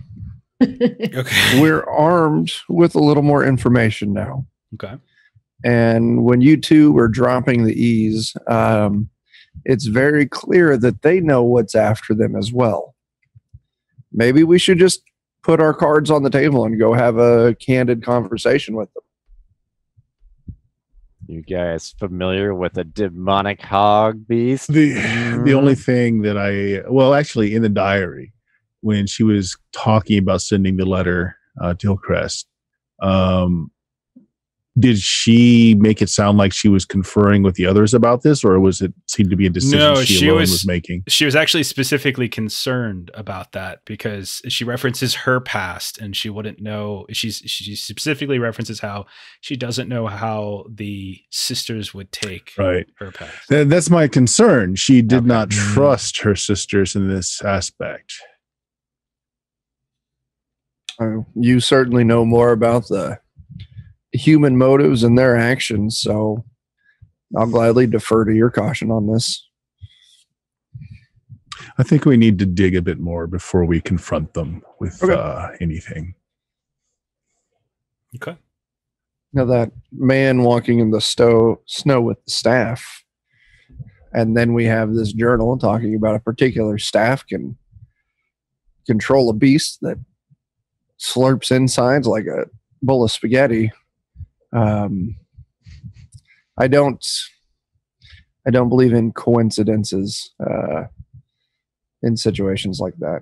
I think there might be something to following up on that as well, if we could. Yeah, maybe we could just try and trace his direction he went. I'm sure it's been a little bit of time, but well, if the snow is that thick, we should still be able to see a trail. There were not a lot of people out and moving about. Yeah, that leads me to the secondary question. If he's controlling that beast, do we want to tip our hand this early, though? No, but to follow somebody like this, I mean, the snow is coming down pretty hard, right? Yeah. So if we were following his trail, which is already trail broken, it would make complete sense. If we were heading in that direction, you would follow the trail that's already been plowed, right? That is true. Yeah. So and maybe it would not be very conspicuous. Yeah. It may be the same. Mm-hmm. Okay, so if he is going through town, I don't think that would be very conspicuous. Why don't we go ask Lisa if she has some apples we could take along as we head out for the day. Trail mix. I very much want to stock up on apples here and all that. And then, all right. And nuts. Yeah. Don't forget the nuts. Yes, and apples nuts. and nuts. How about someone burn a capital, and you can have, and you'll take your apples and a handful of nuts. So I believe that I saved a capital. Okay. I did as well. I saved 2. Go ahead and burn a capital, and then she will come out with a small little basket filled with, some apples, some nuts, nice little fruit basket, something like that. That'll work for you. Fantastic. You will know my dogs too. The sisters, the remaining sisters, apparently don't know about this. Oh. So this may be something else that she held from them. Okay. Of course, it makes no sense as to why Olga herself would not have had these on her, knowing that they were being hunted, unless they were removed from her body after the fact. That could be. If this thing does like those, then it ate them first. I do want to point out, I don't want anyone to get their hopes too high with this. It is just like a temporary distraction. It's not. I'm sure it's like buying you a second. Like it said, she tossed the one apple to the thing, and they made it so far, but then it came back for more. Mm-hmm. So we need all the apples and all the nuts. She'll give an apple launching gun. We'll just smother ourselves in applesauce, and everything will be fine. No, that's the wrong way. Smother one person in applesauce. It's Spinderella. Oh no! We tie an apple to the dog's collar. Run, Spinderella, run! Run! All Run right. like our lives depended on it. So you wanted to head to the chapel, and along the way, you wanted to see if you can pick up on a trail of the guy that Dogmoore saw. Yeah, Dogmoore. I do want to go ahead and get my dogs. Okay. I'm sorry, they're gone. No. So they're fine. They gorged on all the apples and nuts, and they're useless. So you head outside. You do your best to kind of find the corner where he had turned around, and you still see a very vague remnants of a path of a man trudging through snow, and like a little bit of a dragging of a staff. It seems to be heading towards sort of the center of town, like down the ridge, and you can see that there's other people that are out and about, moving here and there, but they're hustling fast, from one building to another. Like, you all are getting pelted by ice and snow as this is all happening. And it seems, as best you can tell, it seems to be kind of heading towards the inn that you all spoke with Nils. And when you get closer, you can see that there's a group of people that are kind of outside, and they're talking about something. And when they see you come up, they kind of start eyeing you all. And someone just yells, "That's them right there, Constable! That's them right there!" And you can. So when that happens, the door is cleared. The doorway is cleared, and you see this very heavy set man and kind of a uniform, in fact, step out, and he's got this big old bushy beard. My suspicions aren't betrayed. Spectacles showing. Doesn't have the same body type as the guy you saw. This guy's very heavy set. These here, all of them. I'm going to need to speak with you all. If you'll come inside, please come inside. Introduces himself as Constable Volmar Kant. And you can see that the inside of the inn is filled with probably about 12 people. Nils is running around, like, in his lovingness, in fact, like selling drinks here and there to people. But it looks like there's a lot of whispering. People are pointing at you, and as you come in, and one or two of them like, "Those are the ones that killed that old woman," things like that. Like, these, who do they think they are, and they get shushed by a few, but eventually, like, Volmer will kind of bring you over to her, to a separate section where he's got like papers laid out where he's been taking notes. And he's like, speak with you, two at a time, maybe. And one by one, he starts kind of just questioning all of you. So instead of doing this individually, we'll just do this as one big group because it's easier. But he'll start asking questions just along the lines of, who are you? Who are you, and what brings you to Mula? Do we have the letter on us? You do. Okay. Well, hand over, whoever has it, hand over the letter. Okay. I'll go. Okay. And he starts writing it down. Interesting. And is this, am I to presume that this Argo is the woman who's in the cellar then? Yeah, we believe so. You believe so? Well, we were acquaintances of the recipient of this letter sent on their behalf. And which one of you is little Liddy? And he looks over at Sigrid. Sigrid, are you little Liddy? No. She sent us all here. She was too frail to make the trip herself, so she sent all of us on her behalf. Is a 70-year-old woman not well in health. 70-year-old woman not well in health. Yes, these were childhood friends. And what business did you have with her? What is this danger that she speaks of? That's what we came to find out. We are performing a task on the behalf of Liddy for an old friend. Liddy has recently granted us a stake, a location, a building, and in return, in recompense, we've come to be her stand-ins. I see. But we know very little of what's going on.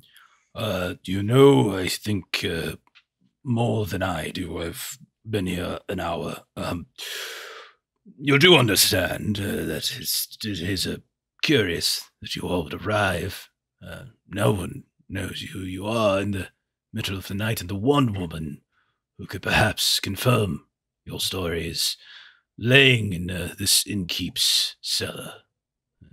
It was by no design that we arrived at the middle of the night. By no design. Okay. Yes, the train was supposed to. Yeah, the carriage was late. I'll inquire. With your connecting services. Okay. Yes. No doubt she was there waiting for us, but as we were considerably late, she headed back, I assume, and we found her on the same trail we would have used to get to the village. I see. I am not a local, but I can tell you that many in here have been spending the past hour telling me of the miscreants who arrived after dark to leave some poor woman dead on their streets. I'm not sure if their stories have merit yet, but I would ask that none of you leave, obviously. First of all, she was never on a street. None of you leave town, obviously. I have more inquiries to make. I would ask you to understand that the law is now here, and we'll be getting to the bottom of this. Well, given the extreme weather conditions, it's rather obvious that we will be going nowhere. So. Of course, yes. Do you perhaps have any associates here that we could be in touch with as well? Associates, what do you mean? Friends, other law enforcement agents. Sorry, no, I am in charge of this town, it seems. They have no local authority figure other than some woman, Anna Svensson, who seems to think her word is law, or some such. One other thing. Apparently, there's a woman other woman is missing by the name of Katerina Johnson. You wouldn't know anything about this, would you? Well, we know that she went missing 2 weeks ago or such, long before we have arrived. Of course, yes. Just by rumor. I believe Nils was speaking about that last night when he was in his cups. Yeah, a little bit. He would have said something along the lines of like, she's been missing for a couple of weeks. Some people think she's murdered. Some people think she's just gone. Then there were other details that you gleaned that she might have been looking. She was like worried about her dog, something like that. Mm-hmm. Yeah. But he takes your statements. He takes who you are. He takes it all down. He's not, he's suspicious of you all, but not necessarily, just because you just arrived and just all was very coincidental, but he's not like holding you or anything like that. But he's made a note. We'll be sure to point out that we, forthwith went straight to rouse kind of the nearest individuals we could find to ensure that they were aware of this. It is curious, though. Committed. Don't you think that this woman had some sort of danger, and rather than contact me, who got us as we just did, she reaches all the way to Uppsala. It's well, as you point out, there is no local constabulary. She was a woman of some means. She didn't know you. Yes. This is where she resides. I suppose it does seem to be a bit curious that she would. I mean, she was in such imminent danger that she would contact those who couldn't be here for more than a day or 2, 3. Yes, but let us be honest, officer. An elderly woman fears that there is some danger to you. How long would it have taken you to be here? You, I'm sure, have your own duties in your own town. Roll a manipulation test, and you're a detective, so I'll give you a +1 on this. So roll a manipulation test. See if you're getting off on the right foot with him. Yeah.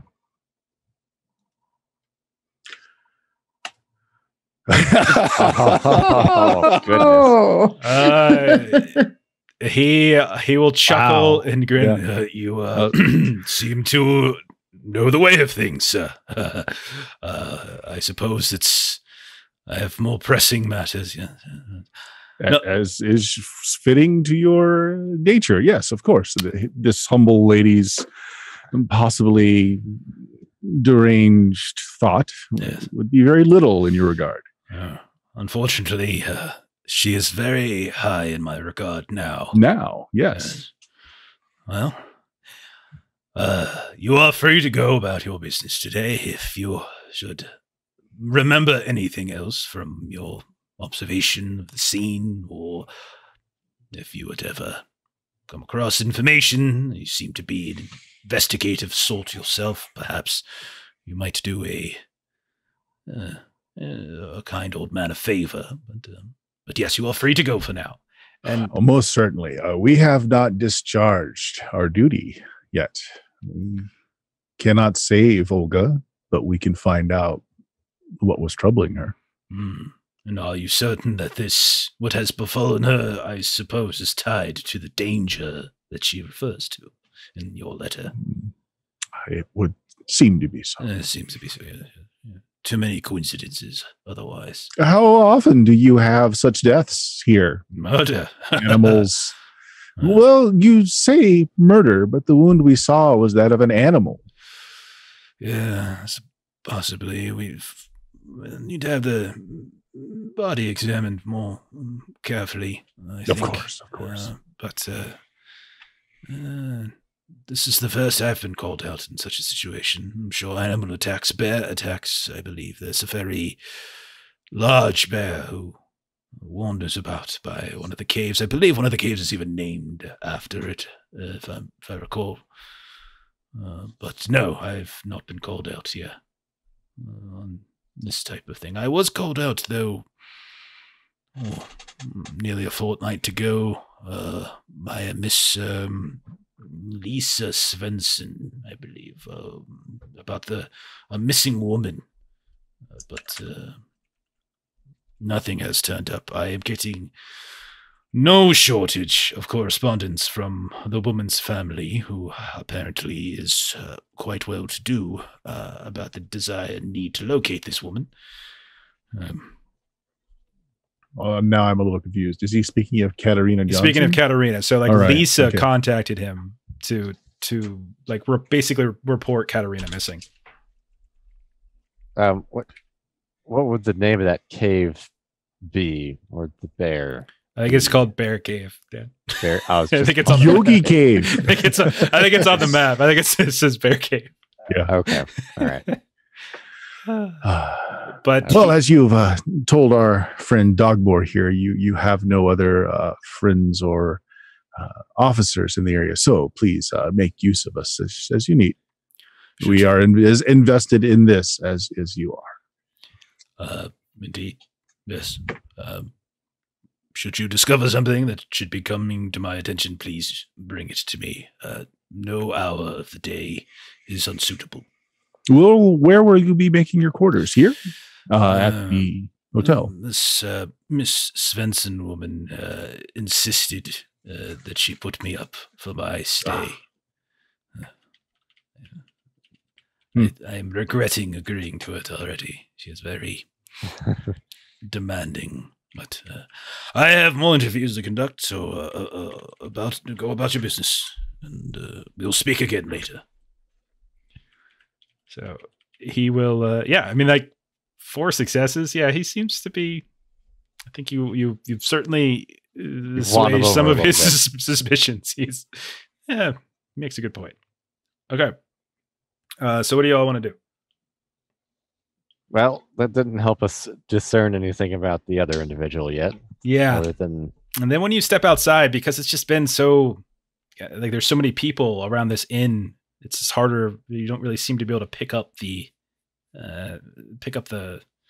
movements of things. Like everything's kind of getting kicked around here and there. The pastor does at least suggest it's not an associate of his. Yes. Even though they appeared to be. Yeah. Uniformed. He says he didn't have it. He came alone. Seeing the priest still seems like a good idea now that we're back in town again. Okay. I'm hoping uniform might have meant like clergy outfit, maybe. Okay. We'll find out. Okay. As we see more people. So you head out. You head over to the chapel. It's on a little hill in the southeast side of town. It's a modest looking chapel. It's nothing too large. There seems to be a graveyard in the back attached to it. Lots of trees that seem to be backing up onto wilderness ground. When you approach Dogmoore with your various animals, you immediately hear the sounds of barking as your animals are kind of starting to go a little tugging, going crazy. You hear others, and you can see behind like a little kennel fence. There's a few that are popping out from their little home. They have it's like this own little dog run, and they pop out, and then they're getting pelted with rain, and then they run back inside, and they pop back out again and bark. But there seems to be several animals, a fairly large and undulating graveyard in the back, and just an open, the giant door in the front. You go inside, so we can speak and perhaps set the dogs loose to play. Okay. When you go inside, it's a weekday. There's not many people here currently, and plus, given the weather, when you go inside, you see a man who he's sitting up front. He hears the sound of the creak of the door, and if it's all 6 of you, 6 come in. His face gets brightened as suddenly there are parishioners on a Tuesday or whatever day this might be. Older man, probably in his 50s or so, balding, big old smile though when he comes in. Decent height, but he comes around and greets you in the aisles and introduces himself as Chaplain Thomas Kransvik. Is he wearing anything that looks discernibly similar to what we've seen? He's definitely got a dark tunic, and he's got priestly garbs on. Something dark. So it doesn't quite fit what I think I saw. I mean, you saw a man in a dark uniform. This is a dark uniform. It's not It's not unreasonable. This is definitely more reasonable than the constable. Like body type wise. Yeah, body type wise. Yeah. Okay. Jeff, I'm sorry. Switching over laptops, I don't have what my advantage was with him written down. I think you just it's just you learned a little bit about him, so that he likes dogs and yeah, he's a friendly. So okay. At any point, if you wanted to try to make a social test, like a manipulation, then you can get a bonus for that. Okay, I was going to strike up a conversation with him. Okay, member of the cloth to member of the cloth. Okay, talk shop for a bit. But he will look at you all, inquire about strangers, like unfamiliar faces, wondering why all of you are here and those types of things. Yeah, and I'll kind of go in with a very, sad and tragic that, we were asked to, by a childhood friend of the deceased to, come and render aid for some danger that she felt. And, it was just crushing to find as soon as we arrived that she was already deceased and perhaps the outreach was too little too late. Yeah, and he'll listen. He's got his hands like kind of clasped in front of him and just sort of nods and listens and agrees with everything you're saying. Very, very tragic indeed. Yes, it's very, very sad. Do you know if her family, since you are friends of some sort of hers, will she want a service here? Will we be having a service elsewhere? Just basic kind of conversation about that. Yeah, which she was from somewhere, right? You would conclude she would most likely not want to service and be buried here. Yeah. She called Uppsala her beloved Uppsala, like her and Linnea. That's right. Yes, we're almost positive that she did not have much remaining in the way of family, but our employer was actually a close friend, and so bringing her back with us to Uppsala would most likely be what her wishes would have been. Okay, so I mean, when the situations allow it, yeah, he will happily help with those arrangements. And so I'll press a little bit to try to find out. But I would hate to come back just with a body and no information. I mean, were there any rumors or anything going around about a danger to her or any of the artists that she was with? I can't say I ever really had much interaction with the woman. Just a wave, a nod on the street, something. She did not attend here. That's for sure. I'm sure there's rumors, of course, but no, I don't know. I honestly don't know much about the woman at all. I'm trying to think of how to put this. In general, are there any rumors around this area of any individuals that might worship, but not who we would choose to worship? Oh. And his eyebrows go like really high at that, like, oh.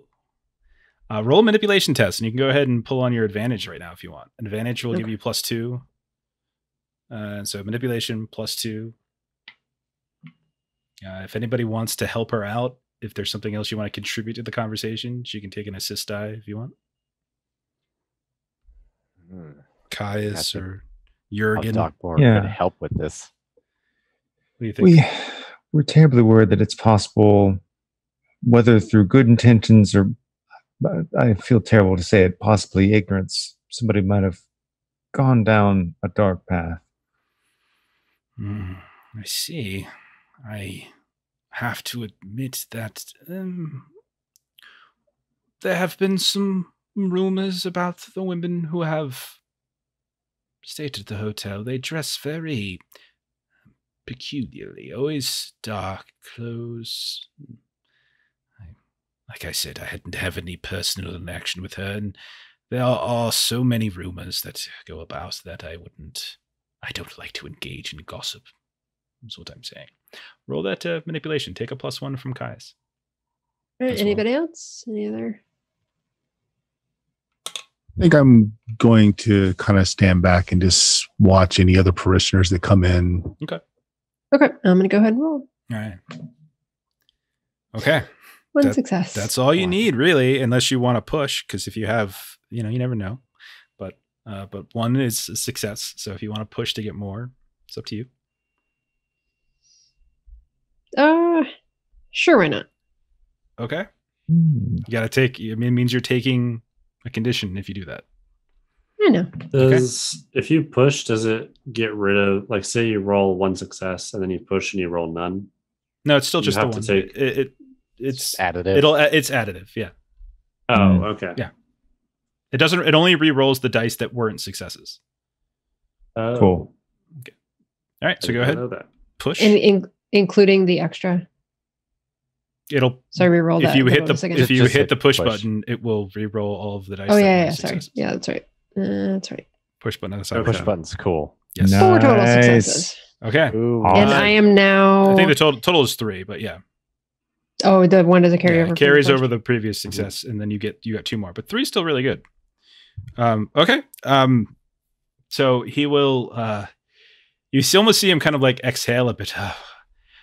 So relieved to be in the company of what would appear to be good Christians of sort. I worry that, like you said, there might be with the hotel, and it has brought nothing if not sinful behavior. This has been honestly been months and months of just men and women flaunting their bodies and their just awful ways. I went down to the beach at one point, and I was doing a walk, collecting shells, taking my lovely dogs, and I'm sorry, but I just don't feel that in good society that we should be seeing half-clothed men and half-clothed women in public. It is it's an absolute travesty. It is just, and I know that Katerina meant well, and I certainly hope that she is just decided to travel away without telling anyone. But I fear that this might be perhaps payment for her opening up this door of sin into our wonderful little community. So, but he'll rant about the hotel, sinful behavior, all that kind of stuff for a good long while, and then he'll kind of realize that he's been talking for too long. And I'm sorry, I have a tendency to ramble. Was there something else that you were asking about? Oh yes, the old woman. I have met with one of her friends, one of the other sisters, the small, quiet one. She seems to be under the impression that, that Satan himself is after them. I told her that is a very unlikely, of course. Why so ever would she think that? She was very reluctant to part with that, and as you know, I can't necessarily convey to you too much of the details. But she is the only one who I've really had any connection with. She's periodically comes to see me when she can. But no, it's been a very difficult time for Mulla of late, with the first the arrival of the hotel, the disappearance of Katerina, murder if you believe the rumor, and now this other poor woman murdered right in the middle of town, in such a horrible way too. Oh, it's awful, absolutely awful.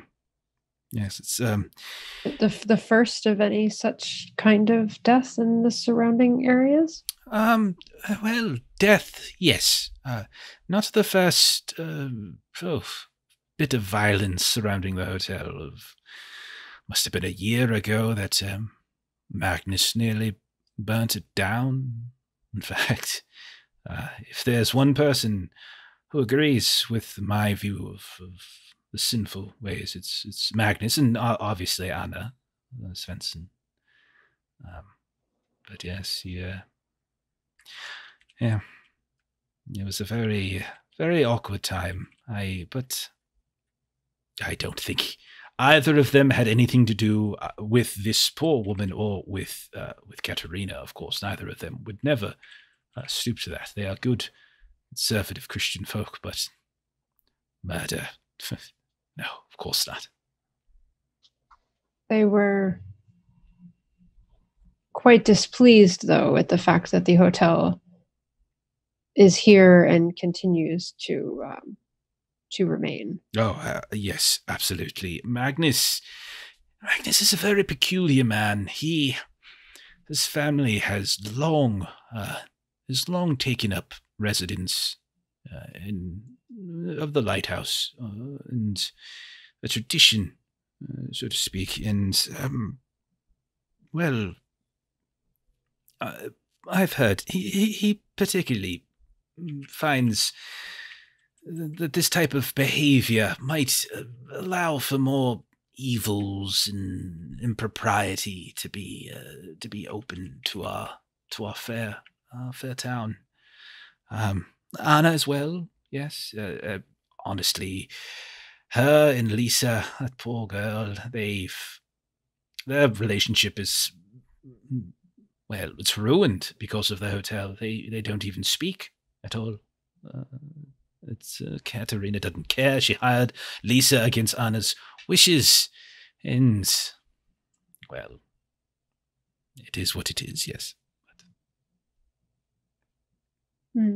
So many in the town would be quite pleased to see the hotel shuttered. Shuttered, yes, but no one would be murdered.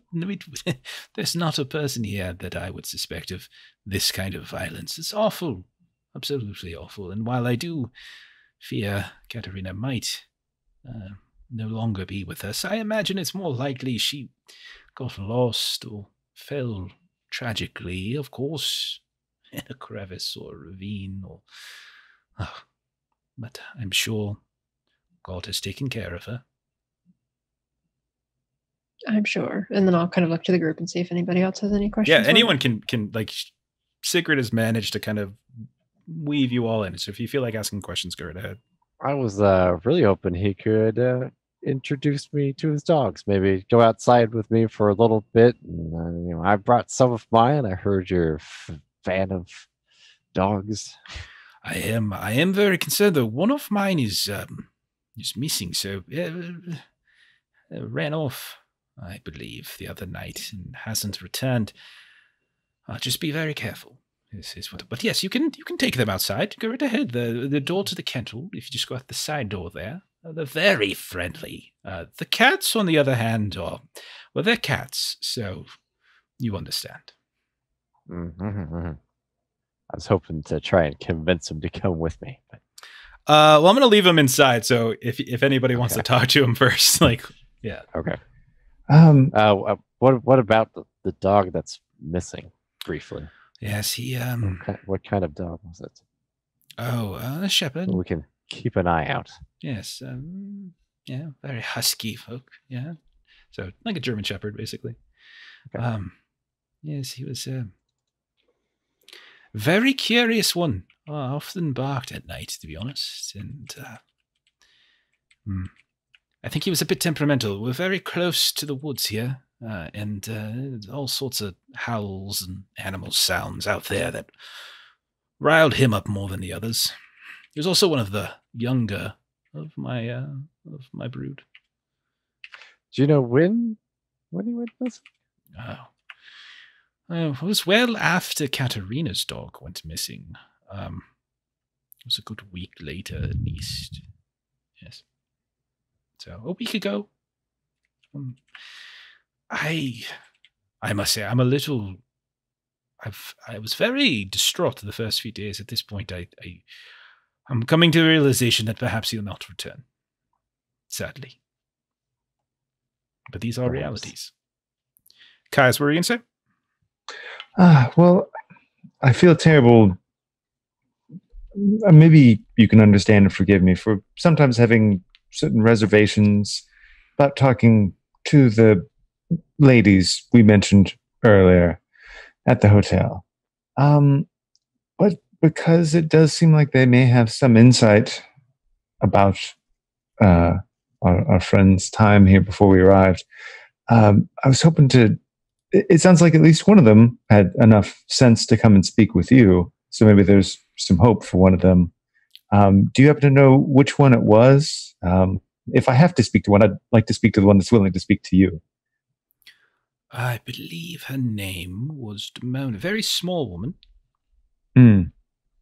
It would be the same woman that Gunnar and Anders and Sigrid talked to the first night. Gotcha. I remember Demonia and Melancholia, the second one. Okay, so Demonia is the one that visited. Okay.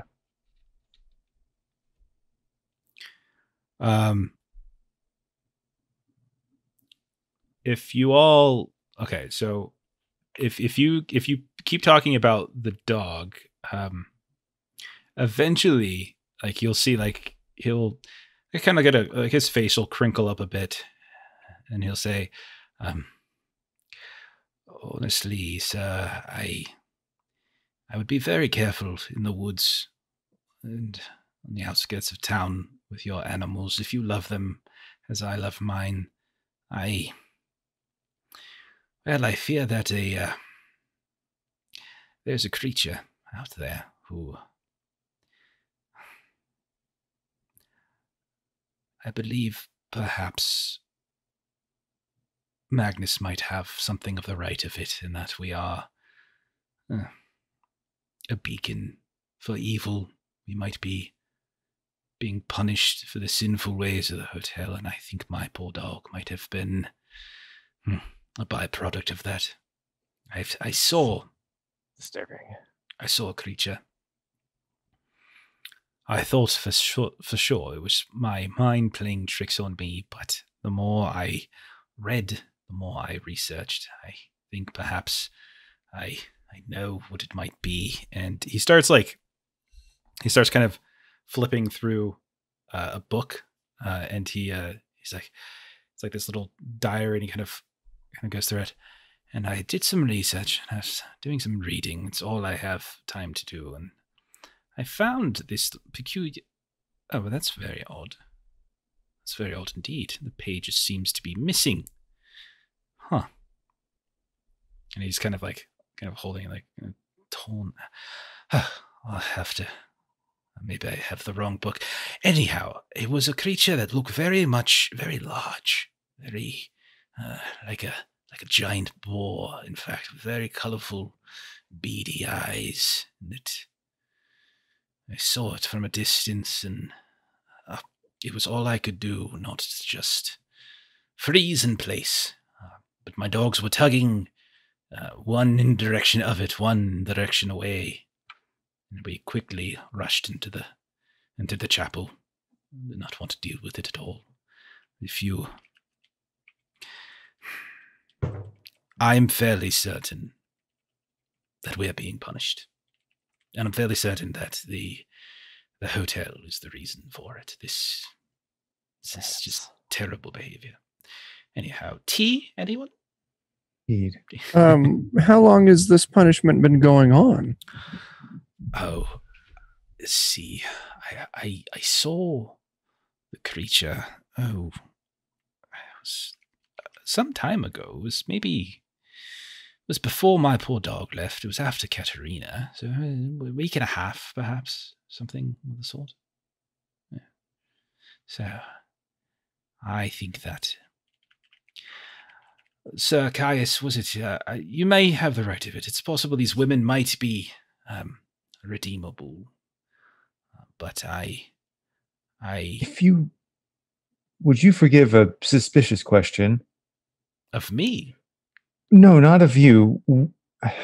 I'm very sorry. I want to obviously give these women the benefit of the doubt, but you say that there are pages missing from your book, and one of these women did visit recently. Is there any chance that she perused your collection?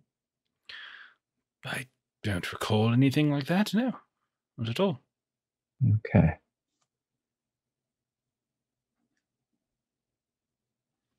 Not at all. I often Yeah, I've read. It's probably in a different book. I'll be honest. I have many books in the library to go through. It's possible it's somewhere else, but it's just yes, I'm certain there is some large creature. Looks like a boar. Be careful where you go. Is all I'm saying. You seemed like good, righteous folk, and well-intentioned though you may be, I would be careful with whom you spend your time. Have you only seen it that one time? Just the one, yes.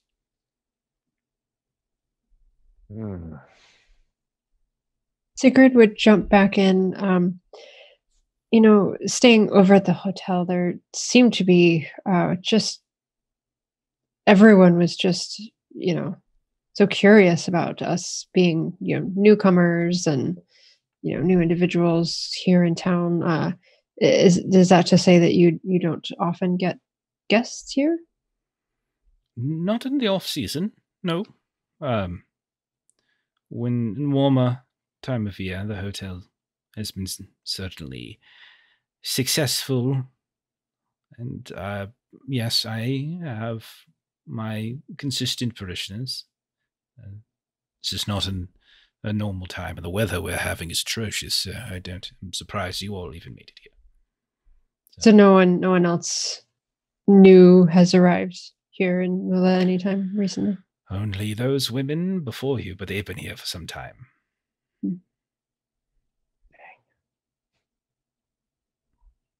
Oh.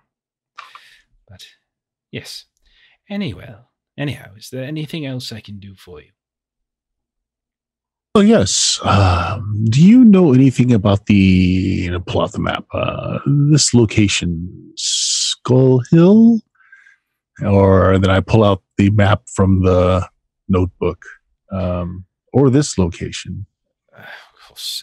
There are just awful, atrocious naming conventions for some of these places. Skull Hill, Josephine's Lust Cave, Maiden Halls. It's all very awful, if you ask me. I personally don't leave the village, except for small walks on the outskirts, so I personally do not know any. I have read, however, that there are, well, if you believe in this sort of thing, there are certain places here on the hill that tap into some sort of witchcraft, if you believe it, that if one to access those energies, you could drain another of their power. It's all I'm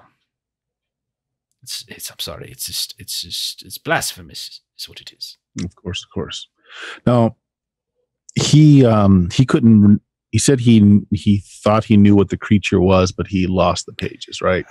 Yes. It's God, what was his name? Jog his memory with the name we know from the book to see if it matters. Yes, that is it, Glosen. Yes, that is what I absolutely, yes. But it's yes, very frightening, and it was an apt description. I think a large pig. Yes, it was far bigger than far bigger a pig of war than I have ever seen. My favorite form of pig is roasted on a spigot, of course. Can you remember any other details from those pages that are missing? We know the creature's name. We know it has an affinity for apples and nuts. Can you think of anything else you might have read? I know that it can be controlled, yes, I presume, by an agent of Satan, of course. There was... Oh, what was it? There was something, some item, something... It could be controlled by some magical amulet or instrument or some such, and but I did not see anyone of such a shape. Only the creature, and only very briefly. Are you by chance familiar? There was a story we had heard, and in relation to this glowstone. There's something about a keyhole that could be viewed for a glimpse of the future, or some such. I know that sounds ridiculous, but glimpse of the future. I haven't the foggiest. I'm sorry. It's if you're interested more about the history, you should speak with Magnus. He could perhaps. He's not a very kindly fellow, though. And most around here give him a wide berth. He prefers to stay in his lighthouse, of course, but he has a keen mind. He is a good Christian, and his family has lived in these areas for generations. If there's anybody who might have any idea about this, it's perhaps him. Perhaps he could give us a good word with him, like a letter of introduction or something. He is... You certainly can use my name. You certainly can say I mentioned you. I would say he is a very fickle man. Just be very careful, of course, around him. He is... if you get him going on the hotel, you'll go for hours. There's few who hate it more than him. Very well. Everyone's name's being mentioned in the chat right now. Hey, Adam. So, yeah, you can mention his name, but that's about it. Okay. Well, that's something. Okay. He, so he just mentions the man's name. Okay. What else? Would I be able to see if there's any dogs like the poodle, perhaps, in his crowd of dogs? I know we were going to try and check. Yeah, you don't see any when you go out there. Nothing like a poodle, no. They're just different kinds of mutts and long-haired, shepherd type dogs. Okay. I'll just play with them a little bit. Sure. Be satisfied.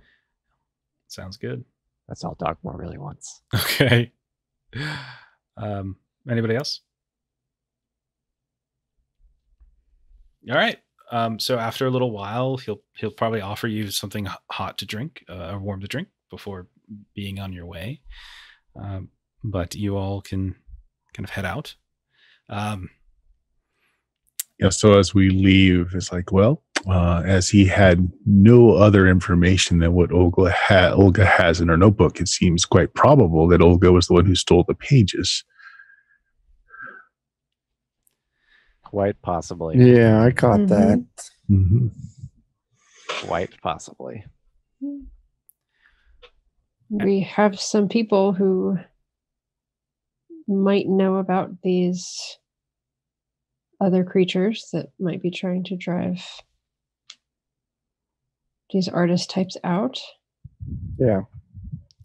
And if there was trappings of summoning, and there's talk of siphoning power, as it were, something in my gut just transfers, like, what's the worst idea people could have? Summon this horrible beast and try to take its power. Okay. Are we well enough schooled in the occult to know for sure that is a summoning sigil and not a protective one?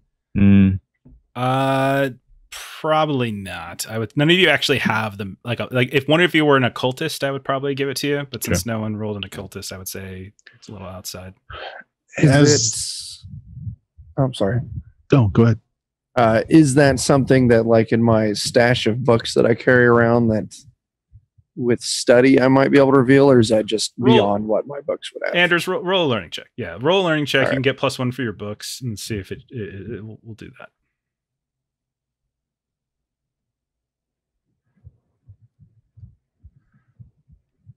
See what it says. Okay. Hey, there's at least one.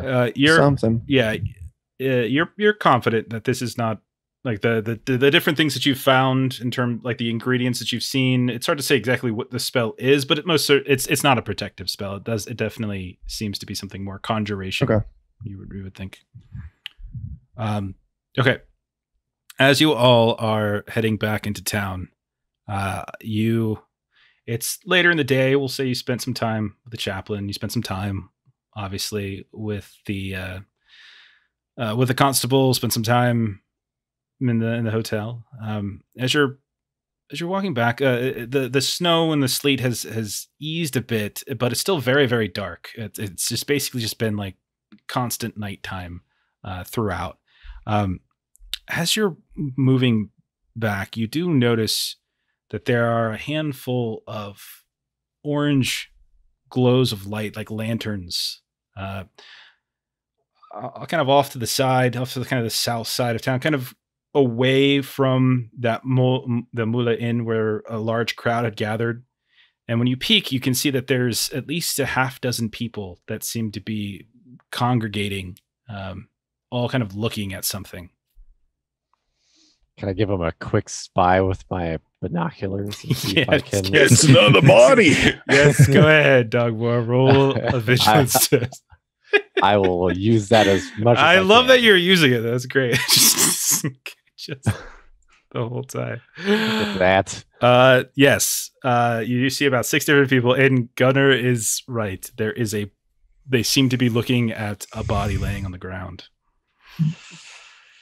So the question is, do we approach and possibly entangle ourselves with another victim, or do we just associate ourselves for the time being and learn more tomorrow? I think we alert the officer that's here. And with your binoculars, you can see that one of the people standing around it is the heavy-set constable officer. Yes. There we go. Right. We should make ourselves visible to him, Yes. so he's clear that we have not left. Yeah. And we solidify an alibi.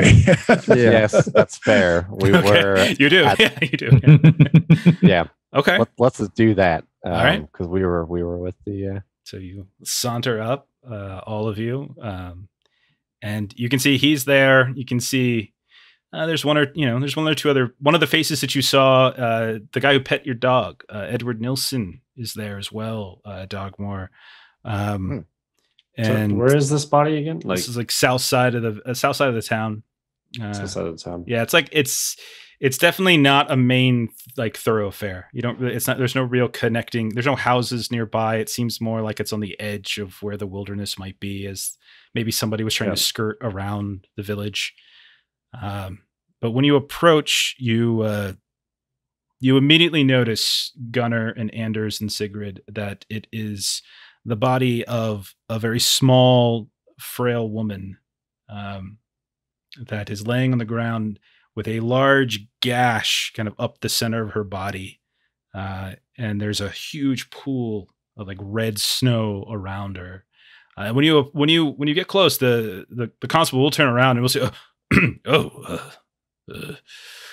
I'm afraid the mystery has grown a bit more complicated. We have a second body here. Do you know this one as well? And he will kind of lean to the side so you can kind of get a better look, and you all certainly do. Video. It is. Why do you just assume we know dead people? But yes. But it is in fact ammonia. Dogmoore doesn't know this person. And there's this huge dark red pool around her. You can see there's other places where apparently people had discovered and maybe did what Anders did and just started getting sicked up nearby. I'm not going to make you all roll it again because you've already seen a body in this state. Jürgan, if you take a moment to kind of examine it, you can see it has the same kind of jagged, almost zipper-like ripping, and also the missing entrails as well. I'm going to roll something really quick here. Oh, just enough. Okay. As you're all like kind of watching, looking around, Anders, maybe you're keeping a step back. You see one of the other folks who was standing around the the body. It's the man from the morning. You see him kind of turn around, and he's talking with two other folks, and his face kind of passes. As you're looking at him, you notice that his eyes suddenly begin to start glowing, and you see these tusks begin to grow out from his bottom lip, and his nose kind of takes on a peculiar snout, and then immediately kind of like shifts right back to his normal human form. And then you get him. One of the people that we met this morning, or just someone we saw this morning? Yeah.